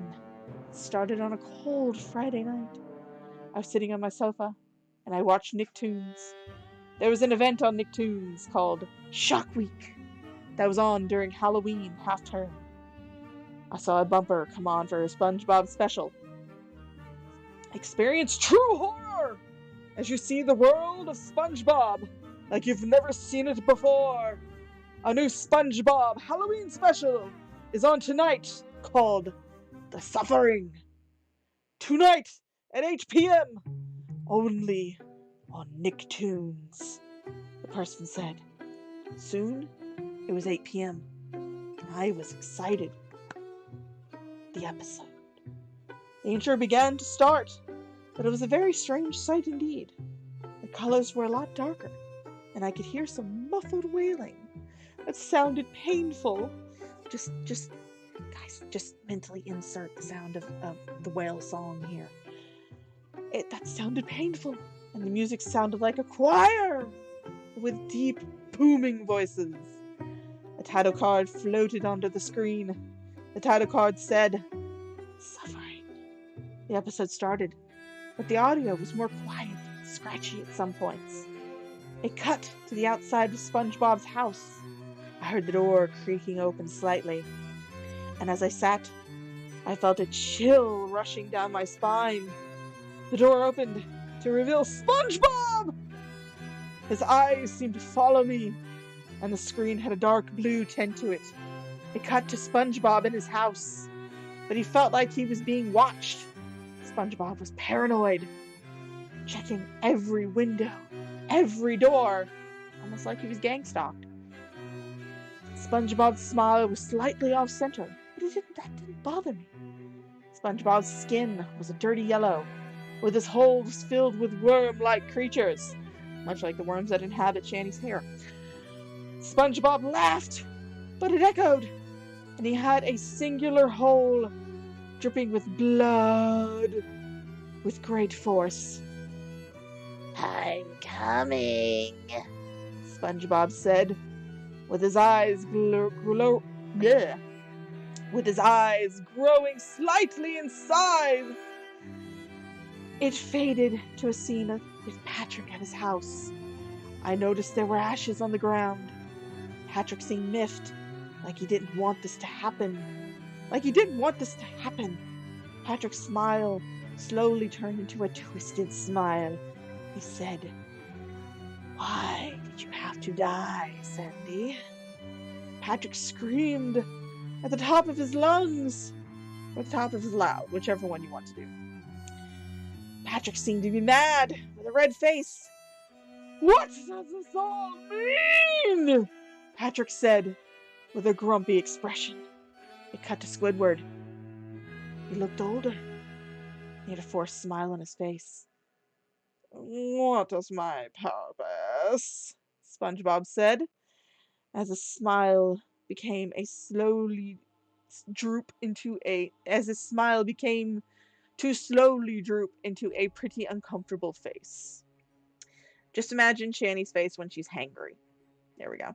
That'll work. Let's see. Pretty uncomfortable face. Squidward's eyes were now a shade of maroon, and he looked a bit jealous. It cut to SpongeBob as his skin began to stretch, and the surroundings became a lot darker. SpongeBob's head was a lot bigger than normal, as his eyes soon began to evaporate, and it zoomed into SpongeBob's face, and the hole that was bleeding looked a lot more graphic, and it was a more detailed drawing. I could almost say it was hyper-realistic. His whole face seemed to fill up the screen. SpongeBob looked at the screen, and his eyes got more bloodshot, and his voice was much more evil-sounding. SpongeBob had a almost human expression on his face, but it looked slightly off. SpongeBob stared into the screen, while his eyes grew to a massive size. Reminder, these are the same eyes that evaporated. It cut to black after that, and my TV suddenly switched off. I was shaking. I was horrified. The aftermath.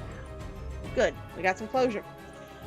After this episode, I don't think I should trust SpongeBob. You should not trust SpongeBob. It's not that you can't, but you should not. Get that clear. Because for all I know, he could be watching me, much like my gang stalkers. Hi, John! I told my friends about, but they didn't believe me. I don't know what he told his friends about, but I'm assuming it's the episode. We don't know. He never says anything. It's a cliffhanger for later. Now I live in fear, and I don't think I should trust anything anymore. I know one thing.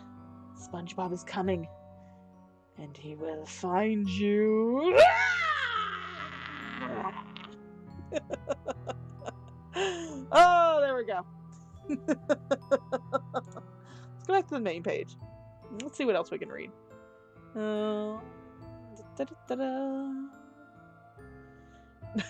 Why should we ban the vomiting emoji? Let's see. Let's see. Stages of an anime fan. Let's do this one.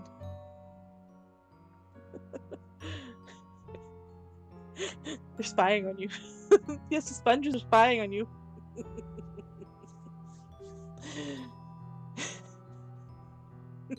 Thank you, thank you, thank you, thank you very much. Thank you. I'll take the applause. Thank you, thank you.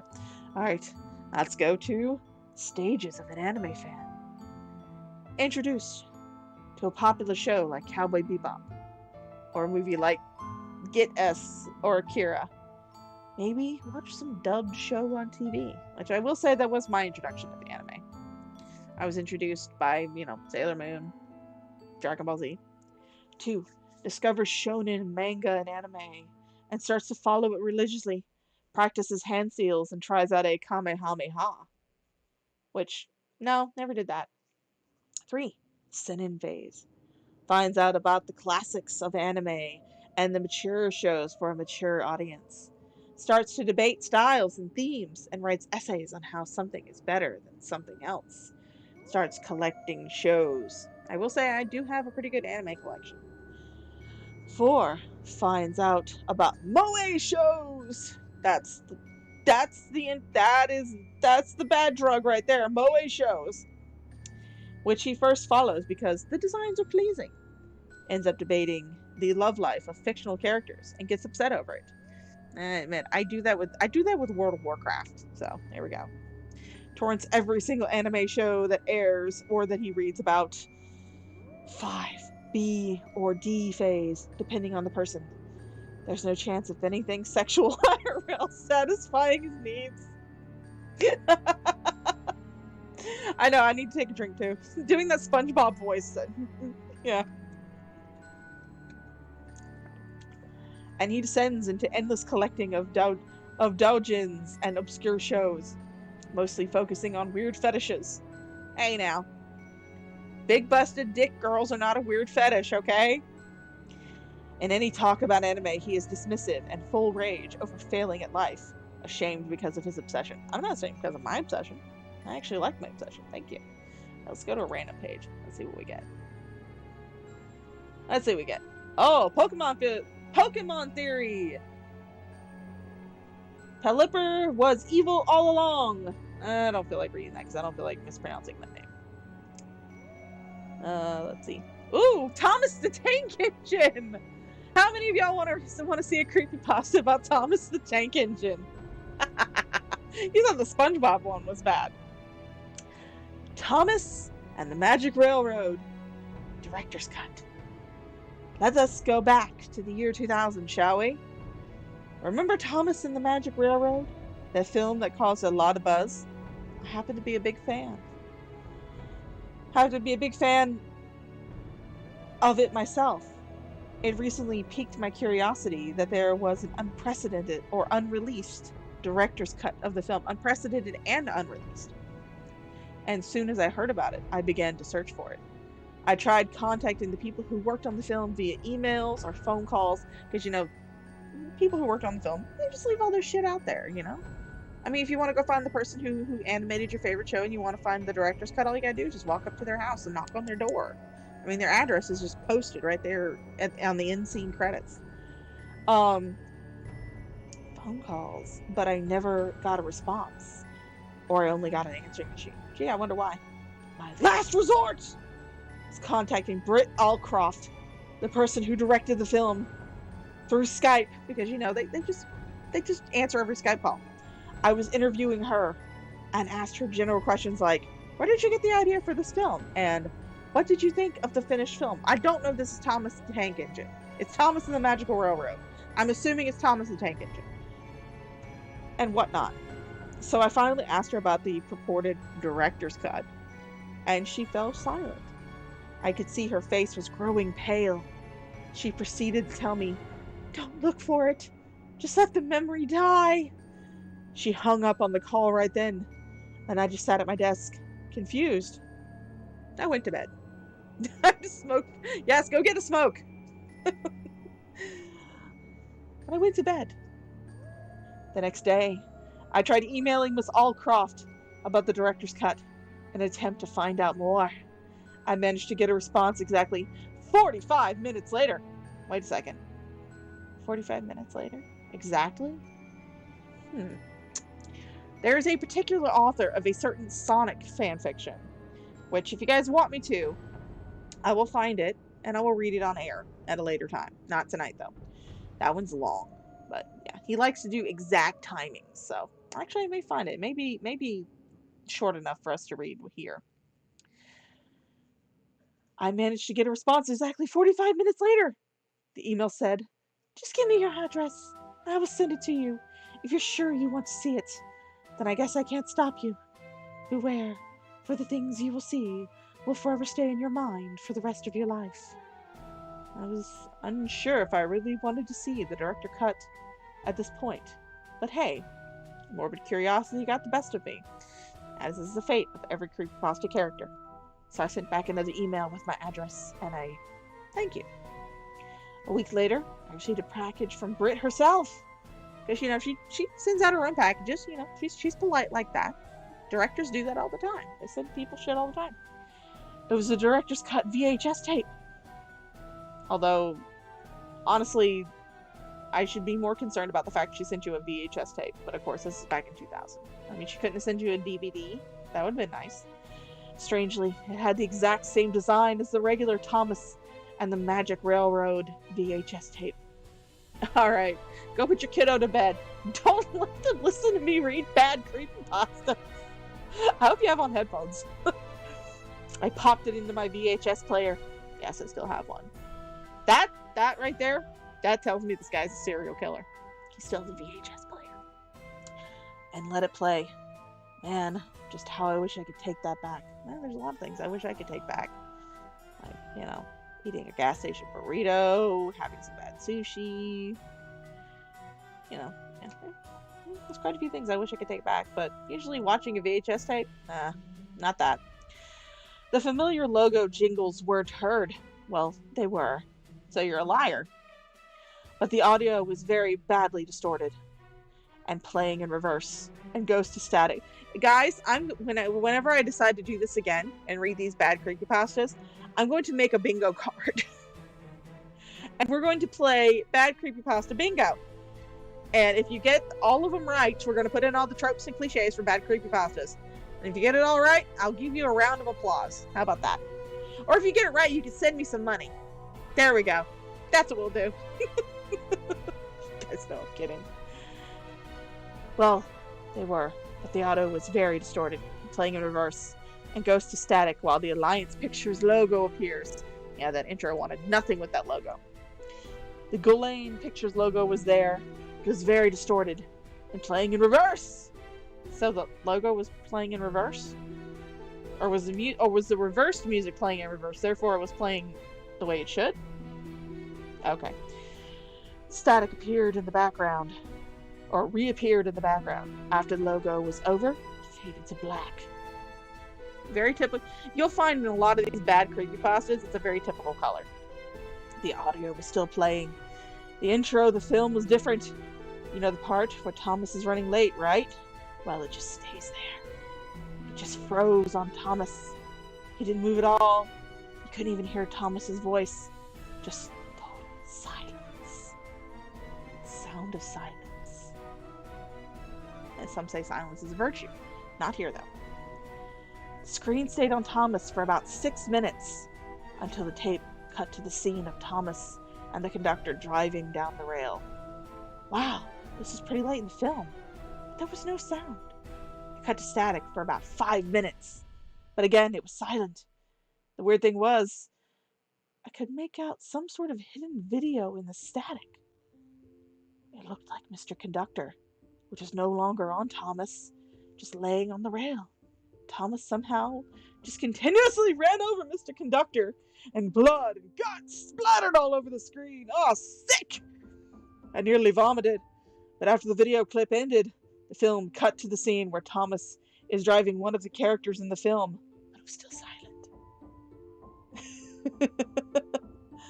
Aw, thank you, Miss Mama T. I'm just having fun here tonight. Oh, let's see. But it was silent. when it got to the scene of Thomas being chased by Diesel 10, it once again cut to static. Static seems to be the normal part of this video. Maybe you should really check the tape, honey. Might be something wrong with it. This time there was no hidden video, thankfully. It was just regular static. It cut to the shot of Thomas leaving James at Tidemouthed Sheds, with Diesel 10 sighing.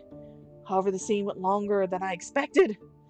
Diesel 10 drives away and then stops, sighs one last time, and proceeds to ride off the track in a melting pit. Oh no! This emotionally affected me greatly, as Diesel 10 is one of my favorite characters, especially since he is the main antagonist. I too have a thing for antagonists. Ask me about Garrosh Hellscream sometime. It cut to Thomas still being chased by Diesel 10. I thought he killed himself, I said, but who cares? Continuity? What's that?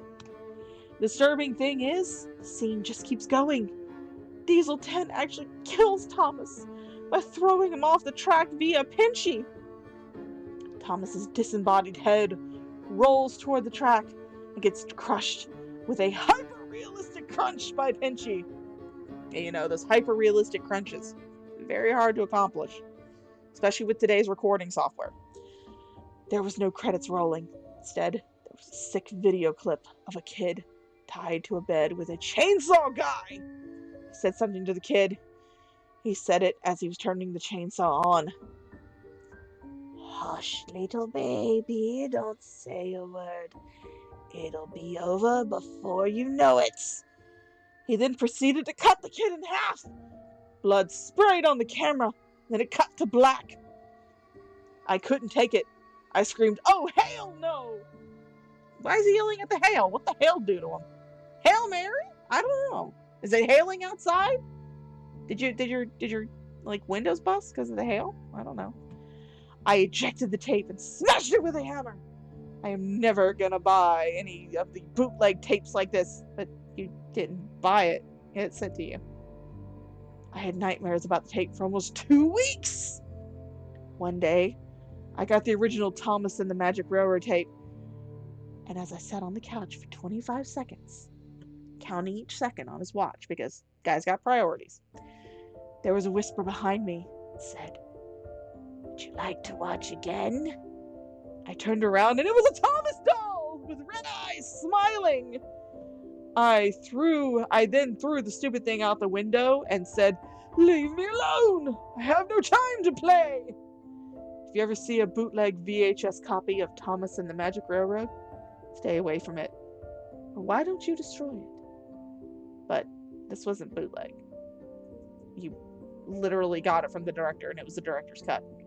But okay, that was Thomas and the Magic Railroad. Let's hit another random page, shall we? Read a couple more of these, then we'll wrap it up. Gotta take a drink after that one. Ooh, Suicidal Peach. Alright, so I am going to say this, guys. Trigger warning. If speaking the word suicide or suicidal is triggering for you, you might want to go watch something else real quick, because we're going to be reading this. So, yeah. But I imagine if you got through the Thomas the Tank Engine repeatedly running over a guy with blood and guts spewing out of his belly, you might be okay. But just saying, if the mention of suicide is something that bothers you, then yeah, feel free to go watch something else. I'm not going to hold you to anything. So here we go. Suicidal Peach. I was up all night searching for downloadable ROMs, as one does. I glanced at my digital alarm clock that sat nearby the coffee table, or sat on the nearby coffee table. I will learn how to read eventually. It's 3 o'clock already?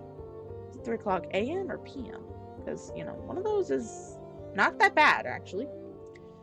I clicked out of my browser and took a look at the clock on my tablet, just to be sure. There, in the corner of my screen, showed the current time. 3 o'clock a.m.? That's not so bad.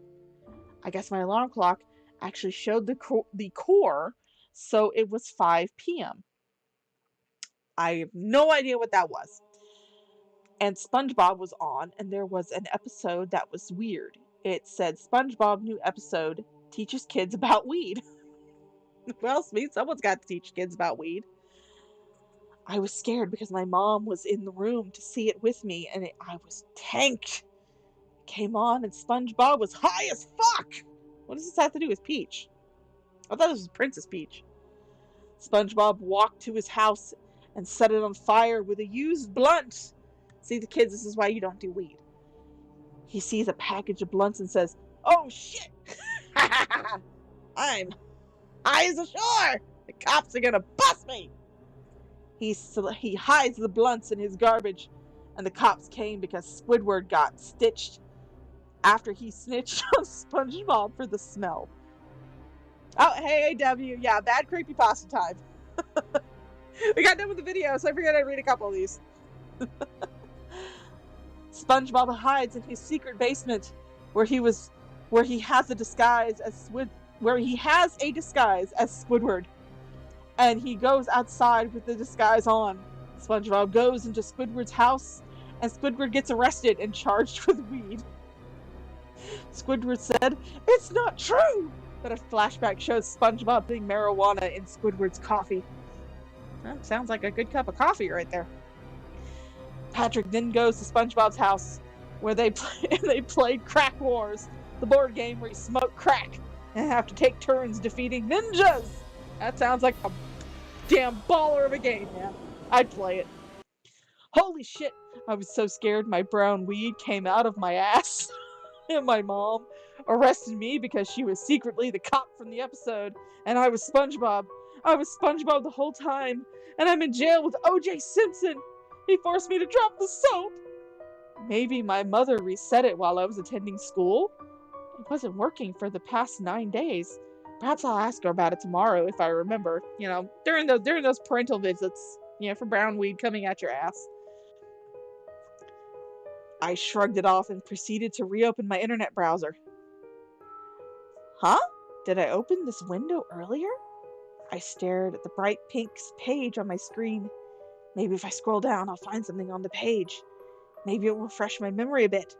I slid my finger upward towards my touchscreen, making it scroll down. Yeah, because everybody has a touchscreen. On the very bottom of the page, there was a slightly transparent download button. Out of instinct, I clicked it like an idiot. What was I thinking? Yeah, because, you know, we all see download links on random pages, and we just click download. I mean, everybody's done that, right? Brown doobie coming out of my booty. Oh, yeah. What was I thinking? The download began. Here comes another virus from my wonderful tablet. Well, fuck. It was good while it lasted. That's usually what I say a lot of weekends. Once the download had finished, I decided to check out the mysterious file. Because, you know, downloading it isn't bad enough. You have to click on it, too. You have to make sure you open that sucker. You gotta make sure you get all the viruses. I reluctantly opened up my download folder, and to my surprise, it was actually one of the ROMs I just happened to be searching up not too long ago. How could I forget? I snickered a bit before extracting the raw file. I felt so stupid. There it was. I finally had Super Princess Peach as a ROM file. Now I could play it on my beloved Nintendo DS emulator. I bounced up and down with excitement, my chair making small creaking noise as I did so. I dragged the file, named spp.rom, to my emulator app.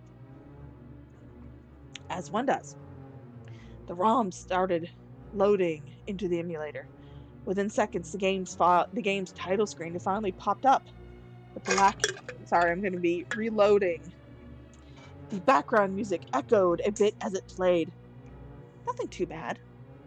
At least the music wasn't choppy or distorted. It would have been frustrating, but not at all creepy. At that moment, I hit the start button. The game started out the way it was supposed to. Shoving some minor lags aside, I was enjoying myself until I reached the second level. The lag intensified. I guess there were a lot of players. The game itself seemed to be moving approximately 10 frames per minute, according to the emulator. You know, it was apparently. It wasn't like listed up on his screen or anything like that. My emulator. I stared at those numbers on the screen in disbelief. I'd never done this before. Not even in the 3D games. I looked to the bright side of the situation. The background music was playing fine. I silently applauded myself for noticing the less important things, as one does. You have to applaud yourself. Thank you for noticing the less important things. I'm sick of this game already. I'll just buy the actual copy on eBay or something. I tap the exit button aggressively on my app and attempt to close the emulator. You gotta do it aggressively. Those tablets are frustrating. Nothing happened. Why is this bloody Google Play app failing to do its job? It couldn't be that it's just, quit working and is now about to shut down anyway. Oh, that's right. It's from Google Play. That is why. Suddenly, the screen flashed to the game over screen. Really? I mumbled in annoyance, letting out a loud, unamused snort from my nose. I continued to tap the exit button as if I were playing Cookie Clicker, but with an exit button. Okay. Don't know what Cookie Clicker is, but we'll go with that. The game over screen flashed to a very bright pink color. Just imagine Shanny's background with all the hearts on it. Yeah, there you go. On the center of the screen, there were distorted captions that read "You lose," going up, down, and across the screen. Seriously, this game just has to point out that I'm a loser. It's not like I don't already know that already. Come on.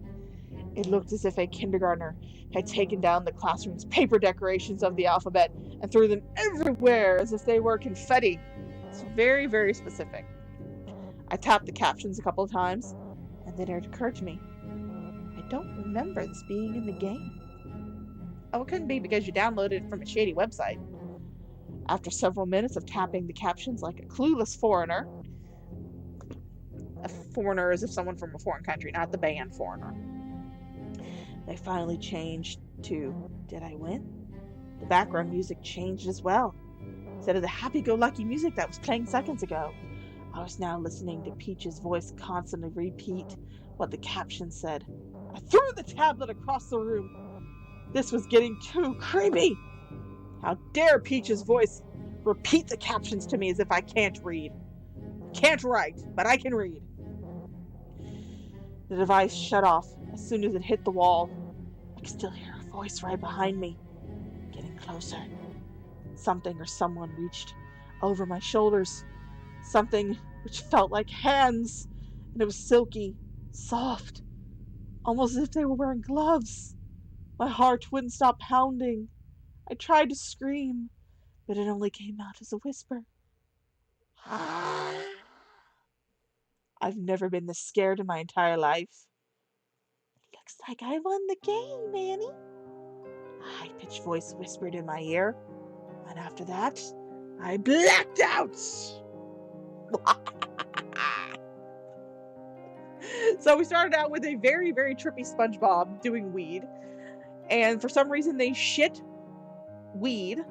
Their mom arrested them, and then somehow they wound up with a Peach emulator that somehow manifested Peach in their room. And we don't know what Peach is going to do to this person. So, there we go. Let's see what else we get. No, I don't want to read that. Sonic. Oh, wait. Let's see. Where's the search? There it is.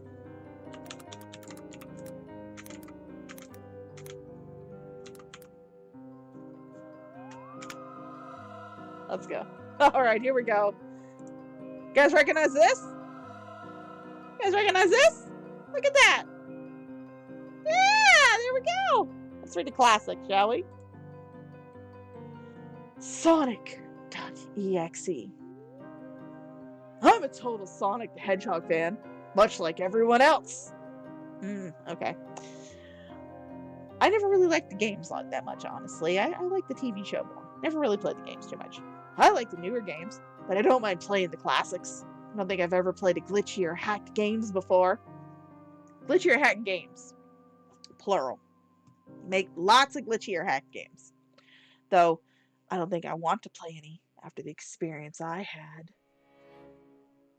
It started on a nice summer afternoon, which would have been terrible if it had been, like a typical Florida afternoon where, it's raining most of the time, thunder or lightning. I was playing Sonic Unleash. I liked how you got to explore the towns in it, until I noticed, out of my peripheral vision, That word's too big to be in a bad creepypasta. Tone it down some. You got some dumbasses reading.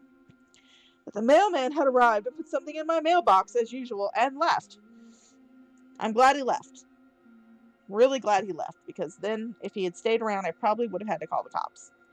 I paused my game to go see what I got in the mail. The only thing in the mailbox was a CD case for computers and a note. So, it's a good thing it's a CD for computers and not like a CD for, the toaster, microwave, his head. I reckon I took it inside. I looked at the note first and realized it was from my dear friend Kyle. Just call him that. No. I'm going to call him Dave. There we go. You don't tell me what to call your friend. I'm going to call him Dave, whom I hadn't heard from in 2 weeks. I know that because I recognized his handwriting. Though what was weird was how it looked. It looked badly written and scratchy, somewhat difficult to read, as if Dave was having a hard time writing it down, or did it in a hurry. Or, he could have done it like me and tried to write it on his lap. That makes handwriting seem very, very bad. This is what he wrote. Tom, I can't take it anymore. I had to get rid of this thing somehow before it was too late. And I was hoping you'd do it for me. I can't do it. He's after me. And if you don't destroy the CD, he'll come after you too. He's too fast for me. Well, he'd be too fast for me too. I mean, I am a fat bitch. Please, Tom. Please destroy this godforsaken disc before he comes after you too. It's too late for me. Destroy the disc, and you'll destroy him. But do it quick, otherwise he'll catch you. Don't even play the game. It's what he wants. Just destroy it. Please. Signed, Dave. Oh yeah, the government's making him do it. Exactly. It's gang stalker. What he doesn't know is the mailman's a gang stalker. The mailman's been stalking him. That's his Homeland Security officer right there, that mailman. Well, that was certainly weird. Even though Dave is my best friend and I haven't seen him in 2 weeks. I didn't do what he asked me to, who's Dave to tell me what to do? I didn't think that a simple gaming disc would do anything bad to him. After all, it's just a game, right? Boy, was I wrong about that. Anyway, I looked at the disc. It looks like an ordinary computer CDR disc.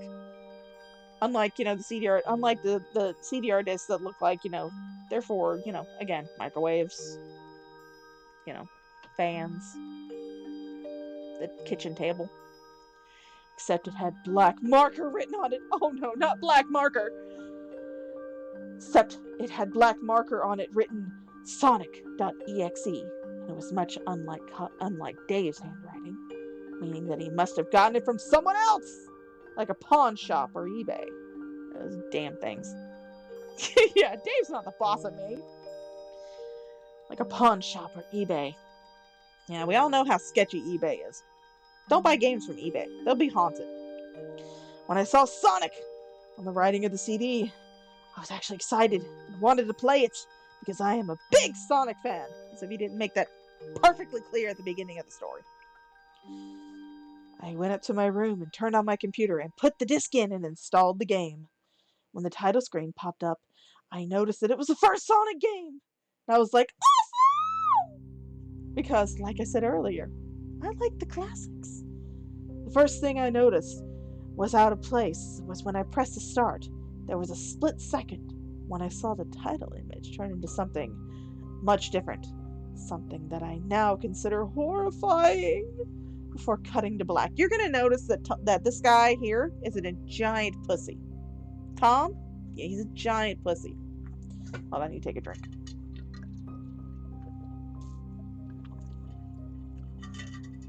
I remember what the image looked like in that split second. Before the game cut to black, the sky had darkened, and the little emblem was rusted and ruined.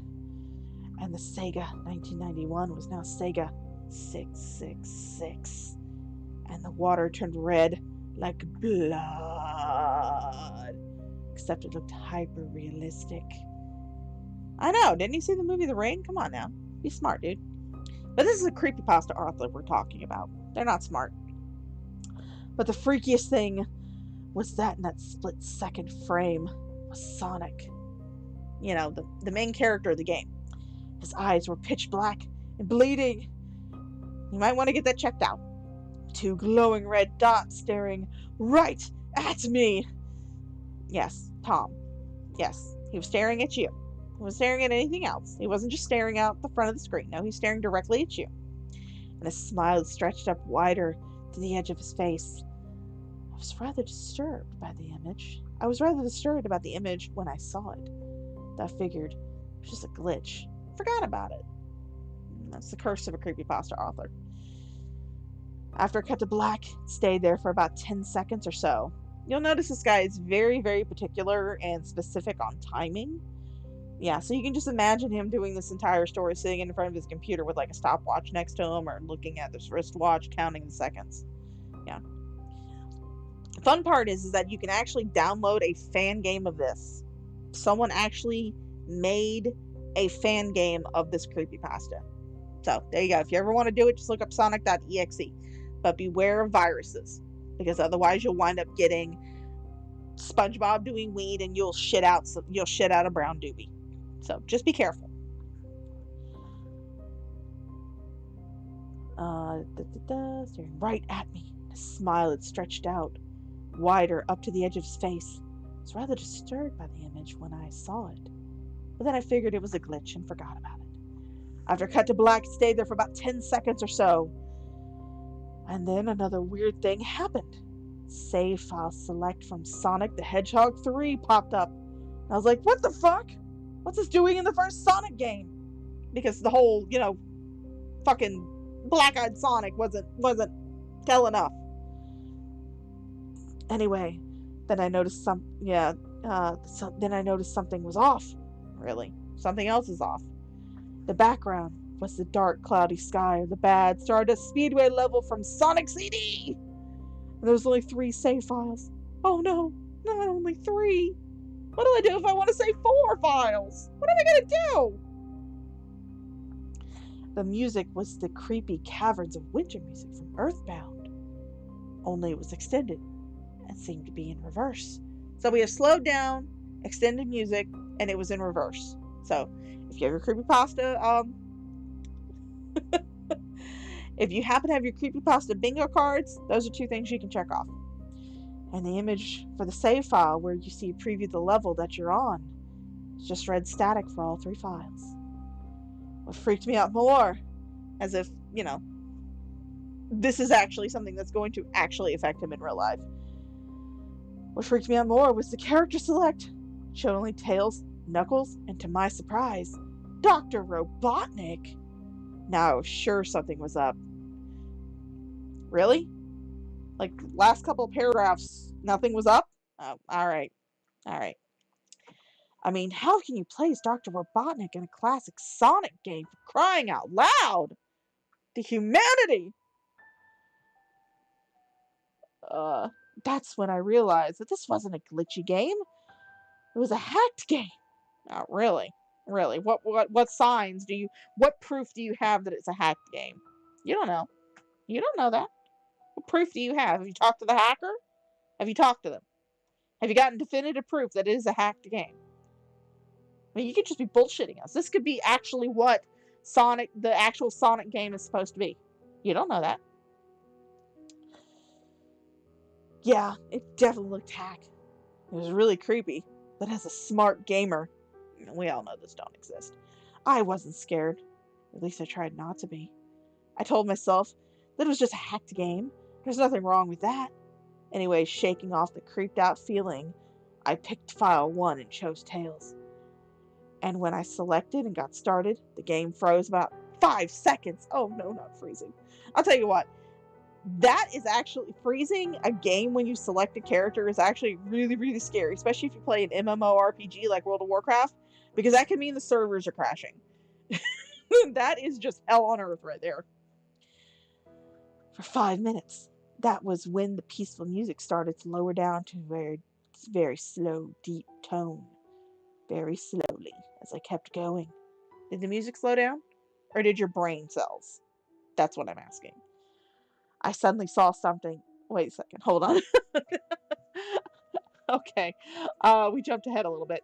The game froze for about 5 seconds, and I heard a creepy, pixelated laugh that sounded an awful like the Kefka guy from Final Fantasy before cutting to black. Yes, it's a government hack. There you go. Government hack. Screen stayed black for about 10 seconds or more, and then showed the typical level title thing. And that's not called like a title card or anything like that. It's a level title thing. He's using very technical words here. Except the simplistic shapes were different shades of red, and the text showed only Hill, Act 1. The screen faded in and the level title vanished, revealing Tails in Green Hill Zone from Sonic 1. But the music was different. It sounded like a peaceful melody in reverse. Just imagine. I have no idea what the fuck that sounds like. Anyway, I started playing and had Tails start running, like you would in any of the classic Sonic games, because it's all about running. What was odd was that Tails was running along the level, and there was nothing but flat ground, and a few trees for like 5 minutes.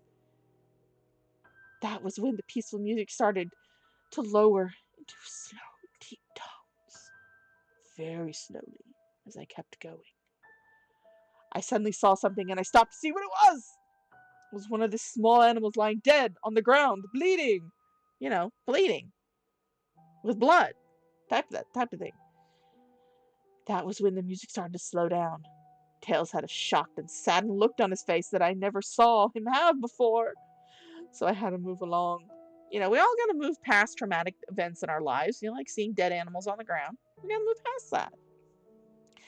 And he kept that worried look on his face. As he kept moving, I saw more dead animals. Oh God, not more dead animals. As Tails moved past him, looking more and more worried, as the music lowers and he moves past more dead animals, I was shocked to see how they all died. They looked like somebody killed them in rather gruesome ways. A squirrel was hanged on a tree, with what appeared to be his entrails hanging out. A bunny had all 4 of his limbs torn off, and a duck had his eyes gouged out and his throat slit. Well, they're just trying to help him smile, man. Maybe he needed to be cheered up. Alcohol. I felt sick to my... Oh, hold on. Sorry, I hit a button. I felt sick to my stomach when I saw this massacre, and apparently so did Tails. After a few more seconds, there were no more animals, and the music seemed to have stopped. I still kept Tails to continue. He still kept Tails to continue. No, Mama T. Less roadkill, more pinatas. There you go. After a minute passed, and after the music stopped, Tails was running up the hill, and then he stopped. And it wasn't until I saw why. Sonic was there, on the other side of the screen, with his back against Tails, with his eyes closed. Okay. I think that was English.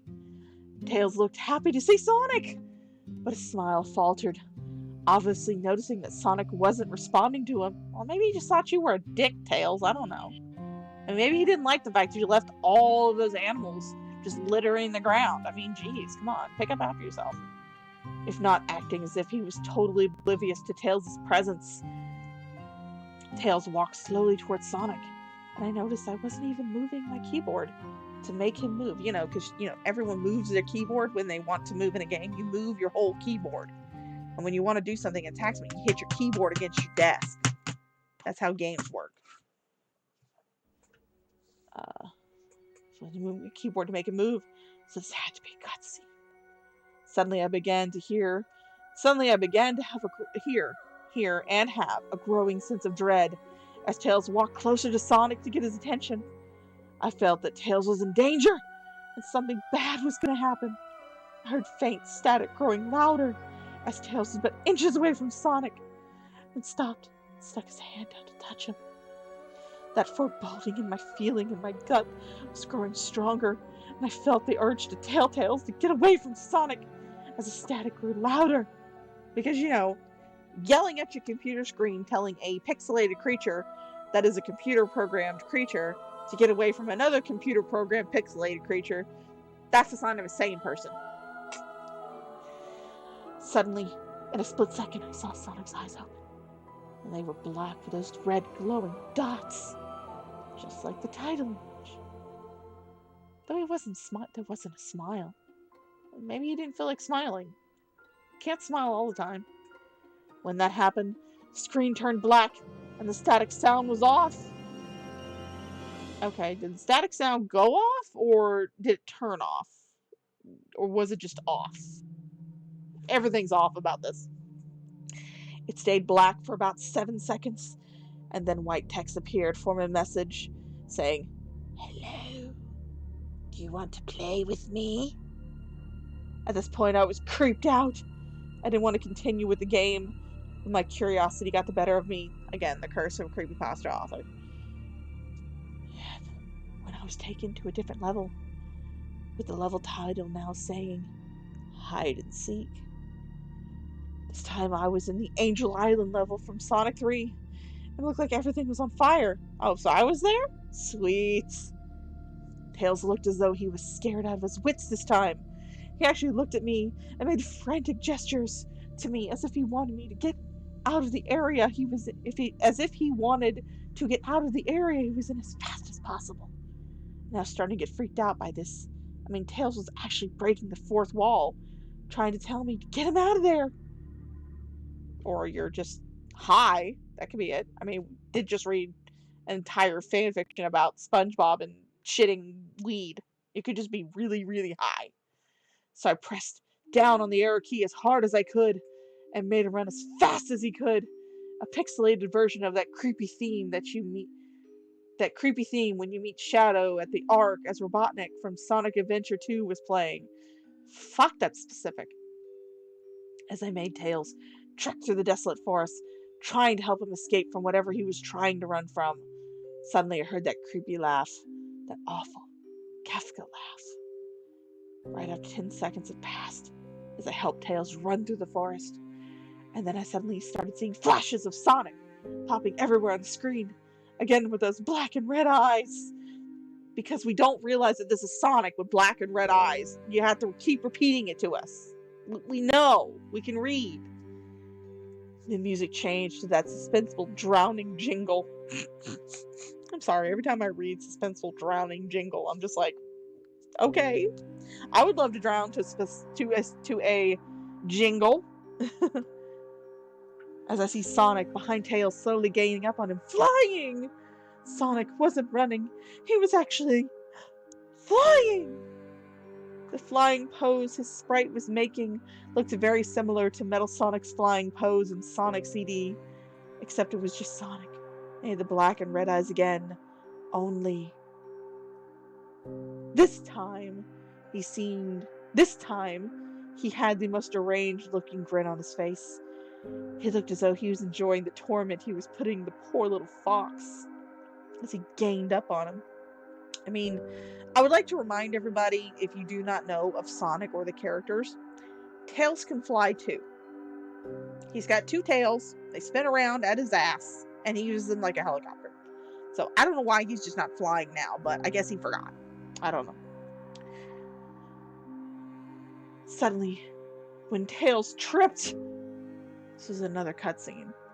The music stopped. Sonic vanished. Tails laid there, started crying for 15 seconds. Because he's just giant, huge fucking pussy. The scene was rather upsetting to watch. I kind of teared up myself. I mean, just imagine how sad it is. Just imagine how sad. But then Sonic appeared right in front of Tails. And Tails looked up in horror. Blood started to come down from those blackened eyes of Sonic's as a grin slowly grew from his face as he looked down at the horrified fox. And I could do nothing but watch. I mean, your computer has a power button on it, doesn't it, dude? I mean, you just hit that, eject the CD, click the exit button, hit escape, Alt F4 that shit. There's a plethora of ways. But, you could do nothing but watch. Just in a split second, Sonic lunged at Tails right before the screen went black. There was a loud screeching noise that only lasted 5 seconds. You know, because when someone's screeching, you want to count to make sure you know how long the screeching lasts. The text returned, only this time it said, "You're too slow. Want to try again?" And then that god-awful laugh came with it. I was so shocked by what had happened.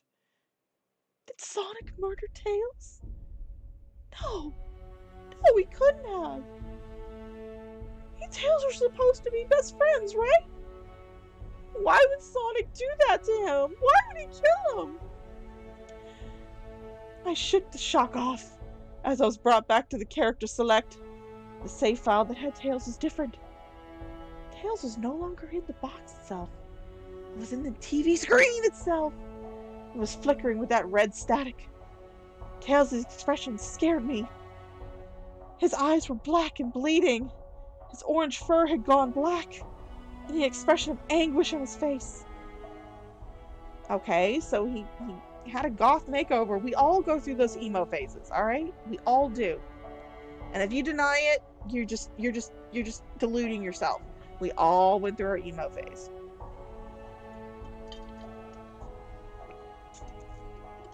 Excuse me, I take a drink. Trying to ignore it, I picked Knuckles next. The laugh came again. The screen cut to black again, and stayed there for another 10 seconds. Gee, we gotta count that. Gotta make sure we get the numbers. This time the level said, "Can't run." I was really freaked out by now. I couldn't really tell if this was a glitch, or a hack, or some kind of twisted joke, or anything really. But despite my fear of what happened next, I kept playing. The next level looked much different. It had the ground of the scrap brain zone. Yeah, because, you know, we all kind of scrap our brains every now and then. I do mine a lot. But the sky background looked like the main menu. It had a dark, reddish, cloudy sky. It's a great color palette we got going on for this creepypasta. But the music that creeped me out, it was the music that creeped me out the most. It sounded like the Gygas theme right after you beat Pokey and Earthbound. Someone likes Earthbound and is just... He either really likes Earthbound or he really hates Earthbound because he just keeps putting these little Easter eggs in here. And considering how bad the story is, I'm starting to think that he really, really just hates Earthbound. Not as much as he hates Sonic, because Sonic's the main character of the story, but yeah, Earthbound's on his second list of things he hates. I also noticed that Knuckles looked afraid just like Tails did, but not as much. Or rather, he looked a little unnerved. He broke the fourth wall just like Tails and looked as if he wasn't sure about going on. But I made him move anyway. Sometimes you just gotta force your friends to move into dangerous situations. That's how we get fun. He ran down the straight pathway in this dark level. And as he did, the screen started to flicker red static a couple of times. And then that maddened laugh came again. Just picture Shani's laugh. If you don't know who Kefka is, just picture Shani laughing. Or Rev. There you go. After a few seconds of running, I noticed several bloodstains on the metallic ground. And I felt a growing sense of fear again, thinking something horrible was going to happen to Knuckles. He looked nauseated walking down this bloodstained road, but I kept him going. Stop peer pressuring your fucking friends, damn it! Suddenly, as Knuckles ran, Sonic appeared right in front of him with those black and red eyes. And then the red static appeared again. And when the static vanished, showing nothing but black screen and text saying, "Found you." I was now scared. Sonic had found Knuckles already? What was going on? Anyway, red static came again. And I was back to the level. Knuckles looked like he was panicking. Sonic was nowhere to be found. And this time that high-pitched squealing from Silent Hill 1's final boss was playing. What kind of boss battle? Was this some kind of boss battle with Sonic? God, I hoped it wasn't, honestly. Suddenly, Sonic appeared right behind Knuckles in what appeared to be pixelated black smoke. I made Knuckles turn and then punch Sonic, but Sonic vanished in black pixelated smoke before I could even land a hit. A terrible laugh went off again, and then Sonic appeared behind Knuckles again. And then I made him punch again, and Sonic vanished, again laughing. Repetition is this story. Knuckles was panicking even more, and even I felt like I was going crazy. Sonic was practically playing with us.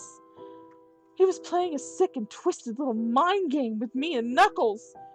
In order to play, I must reiterate, in order to play a mind game, there must be a mind to play with first. He did not have the required equipment for a mind game.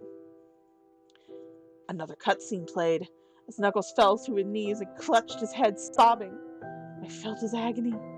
Sonic was driving us both crazy. And then in a split second, Sonic lunged at Knuckles, and the screen went to black, with another distorted screeching noise that lasted at least 3 seconds. Another text message appeared. So many souls to play with, so little time. Would you agree? What the hell? What was going on? I started to think Sonic was actually trying to talk to me through the game. But I was just too scared to think that. You already thought it. It's on the screen. It's written in words. You already thought it. I was brought back to the main menu. And this time, the second file box had Knuckles in the TV screen. His red fur had darkened to a reddish gray. His dreadlocks were dripping with blood, and his eyes were black and bleeding too, and he had a look of sadness on his face. I began to think that those are the actual characters trapped in those TV screens on the save files, but I couldn't believe it. I didn't want to believe it. So I shut the game off and took a break. Yes, because, when we're being scared by something and, it's terrifying, we commonly, just take a break. Go make ourselves a nice hot cup of tea. Lay down, take a nap. It's typical, usual, normal. I wish I took a nap. I wish I hadn't, because then I began to have the most disturbing nightmare. I was in pitch black darkness, though I was under the light given off by a lamp that hung high above my head. I could hear the cries of Knuckles and Tails nearby. They were saying stuff like, "Help us! Why did you give us to him? And run away before he gets you too." Their cries died out as I heard Sonic laugh his laugh. It sounded like the distorted Kafka laugh. You're a lot of fun to play with, kid. Just like your friend Dave. Remember? I'm not listening to this guy. I'm calling his friend Dave. Though he didn't last long. I was too scared and looking around for the source of the voice. It won't be long now until we join him and all my other friends. I saw him walking toward me, flickering in and out in several directions. You can't run, kid. You're in my world now, just like the others. He then grabbed me, and I saw his bleeding, black and red-eyed, grinning face. I woke up with fright. After a couple hours, I decided to continue playing the game. Because after we have a nightmare, this first thing we want to do is jump on the game that actually gave us the nightmare. It's just exposure therapy. It's exposure therapy. I don't know why, but I had to know. I had to figure out why this was happening. So I turned on the computer, turned on the game, and selected Robotnik next. Oh no, not Robotnik. Oh no. I still thought this was wacky, playing as Robotnik. But anyway, the title level appeared and it said, ... which I found really freaky. Because none of the events that preceded this ... were actually freaky to him. Mildly disturbing, but not freaky. It's just dots that are freaky to him. He's scared of periods, guys. Typical male, scared of periods. This time I was in some kind of hallway. Didn't really look like it from any of the classic Sonic. Didn't look like it was from any of the classic Sonic games. Though it had the pixelated style, because we all know that the classic Sonic games are the only ones that had the pixelated style. The floor was shiny and checkered. The walls were dark grayish purple with animated candle lights. apostrophe S. So it's animated candlelight is. Animated candlelight is. Excuse me, that pizza's coming back on me. And a few dark bloodstains here and there. And there was a dark red curtain hanging above the top part of the screen. Sounds almost like a level in Mario, honestly. Every 12 seconds or so, that red curtain sways very slowly. But whenever you're playing the game, you can barely see it move. The music was oddly pleasant. A piano playing a rather sad, yet peaceful song. But I knew better. This was the song that played in Hill Act 1. Only it wasn't in reverse. Oh my god! Oh my god! That's the scariest part of this. That's the scariest part of the story. Music that wasn't played in reverse? Holy shit, I didn't think that existed. Robotnik didn't look entirely nervous like Tails and Knuckles did, but he did have a suspicious look on his face. As if he was just a bit paranoid. He did a little animation when I left him standing. He turns his left to the left, and then to the right, at least twice, and then shrugs at me. As if he has no idea where he is or what is going on. I feel you on a spiritual level, pixelated Robotnik. I too have no idea where I am and what is going on. Even though I was scared out of my mind about what was going to happen, I had Robotnik continue forward. He did his usual running animation. You know, when you've beaten him at the end of the classic Sonic games and you chase him. Yeah, like you're wont to do. As we continued going through the hallway, then I stopped. A long flight of stairs leading downward. Now I was nervous. Even Robotnik seemed unsure of himself, so I pressed onward. As I led Robotnik down the stairs, which, you know, much like Shanny, I think a Robotnik would have issues with stairs, being as fat as he is. I notice that the walls have gotten darker and more reddish, and the red torches are now an eerie blue. Blue fire is actually really pretty. Then we landed onto another hallway. You landed onto another hallway? Did you push him or something? He's kind of roly-poly, but I mean, you don't have to push him down the stairs. Yeah, he is very fast. Much like Shanny. When he's triggered, he moves very fast. This creepypasta is all about Shanny. Then we landed onto another hallway. This one was longer than the last one. At least that's what it felt like. And then we headed down another flight of stairs. This one was much longer. It took at least 1 full minute. And then I heard that horrid Kefko laugh. Again. And then the music slowly faded until it was quiet. As it did, the walls turned more dark red, and the torches were black flame now. Suddenly, Sonic popped right in front of Robotnik, same way he did Knuckles, and then red static. The red static lasted about 15 seconds. He's counting every second. Counting it. He's sitting there on his screen going 1 1000, 2 1000, 3 1000, 4 1000. You know, gotta count every second. And then it showed me the most unpleasant image. The image showed me a hyper-realistic Sonic. The image showed a hyper-realistic of Sonic standing in darkness, where you can only see his face, while his head and torso faded into black. And when I say hyper-realistic, I mean he looks so real that you can actually see the lines in his blue fur. As if you could actually feel the fur if you touch the screen. It's a realistic picture, folks. It's hyper-realistic. His face. Oh, God!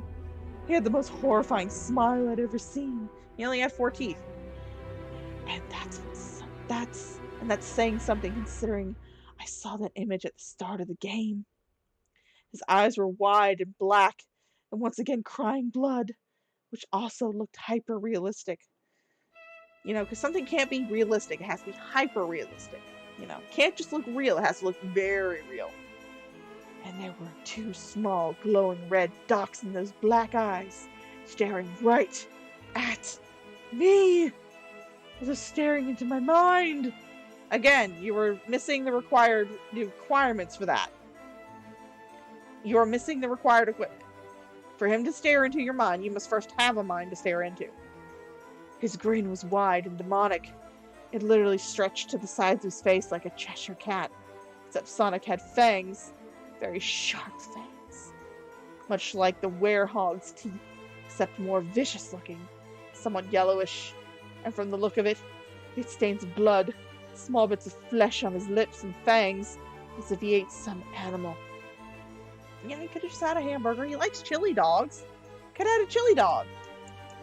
I stared at the gruesome image for a good 30 seconds, never taking my eyes off it. I felt as if he was actually looking at me, smiling at me. The face. It just took 10 seconds for it to etch itself in my brain for good. Again, I would like to reiterate, you are missing the required equipment. For it to be etched into your brain, you must first have a brain. You don't have one. So this is a moot point. And then the screen flickered with red static again 3 times. And on the 3rd time, I heard the Kefka laugh. Except this time it sounded distorted. Demonic even. It went back to the image again, except this time there was text again. Though it was messed up. But it was pretty much one of the most horrifying things I ever looked at since I had this game. I am God! Sorry, my throat's a little scratchy from all the reading. This will be the last one, okay?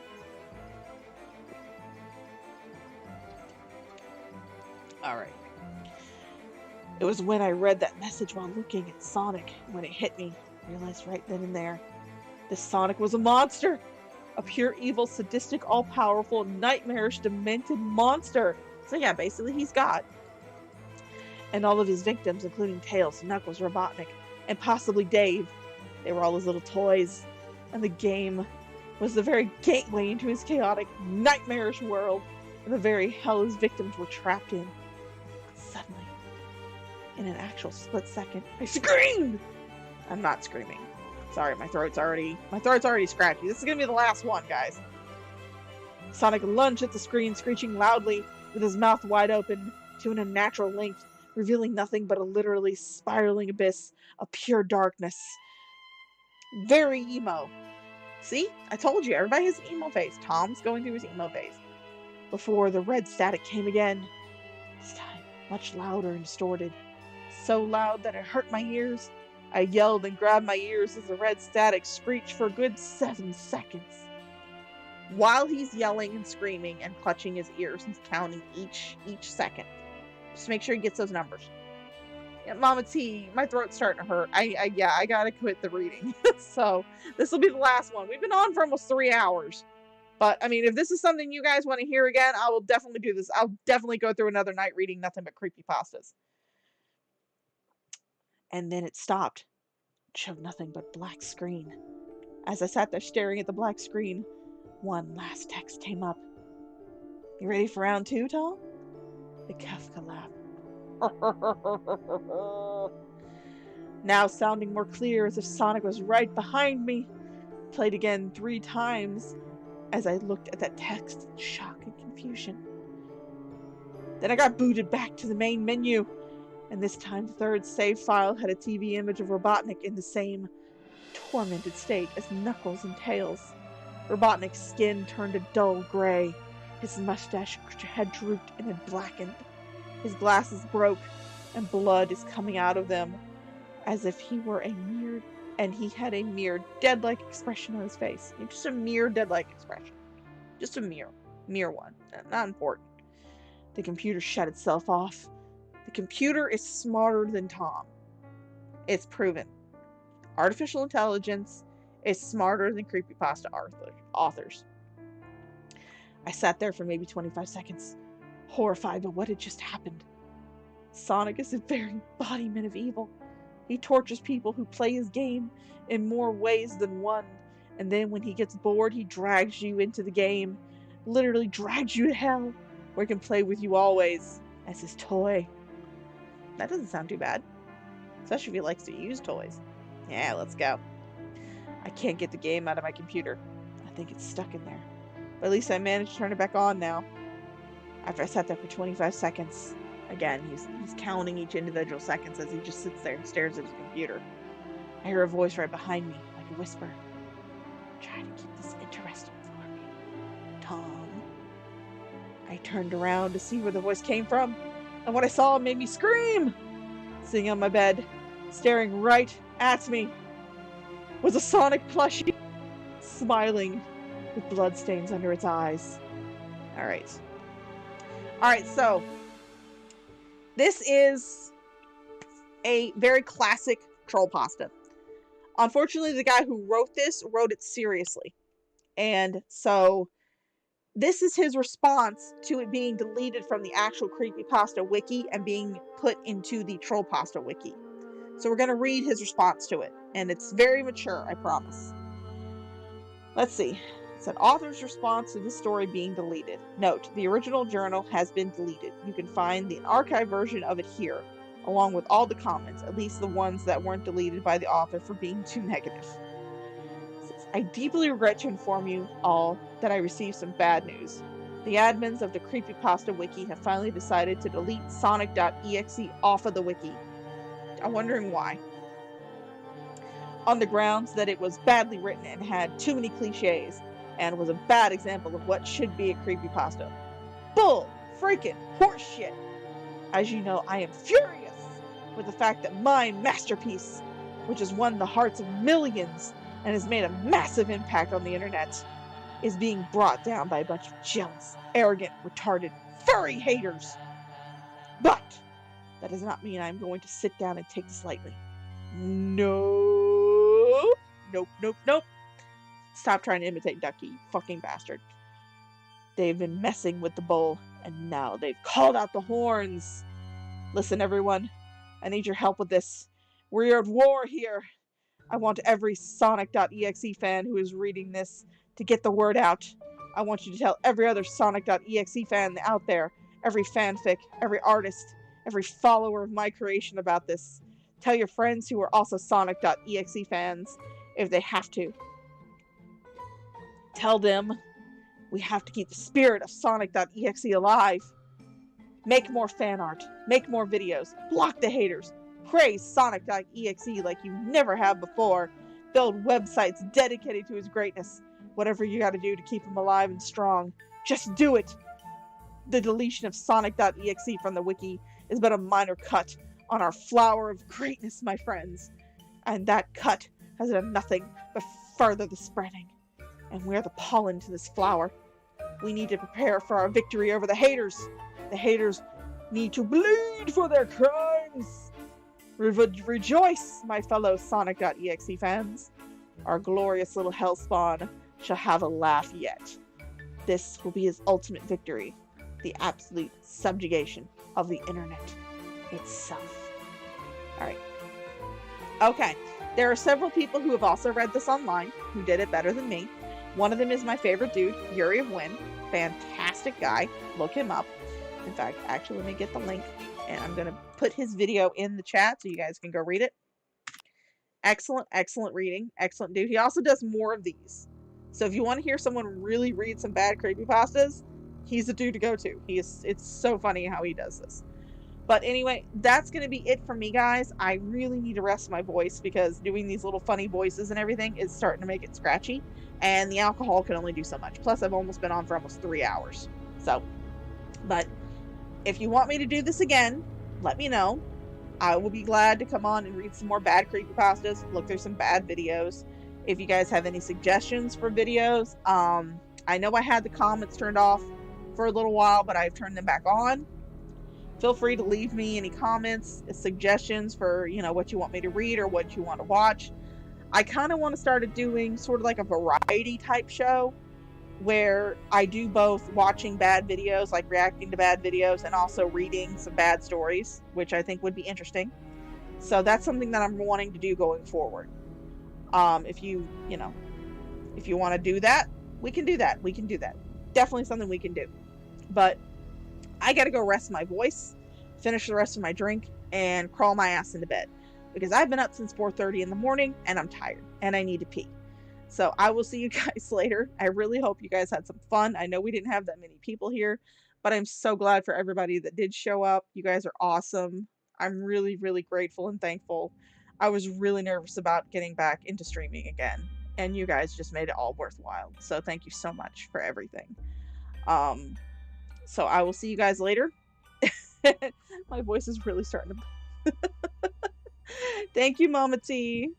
I will probably be back. Probably, I may come on this weekend. I don't know. It depends on what my voice is like in the morning. I'm already starting to kind of waver here. So I'm going to go rest my voice, and I will see you guys later. You guys have a wonderful day. Bye-bye.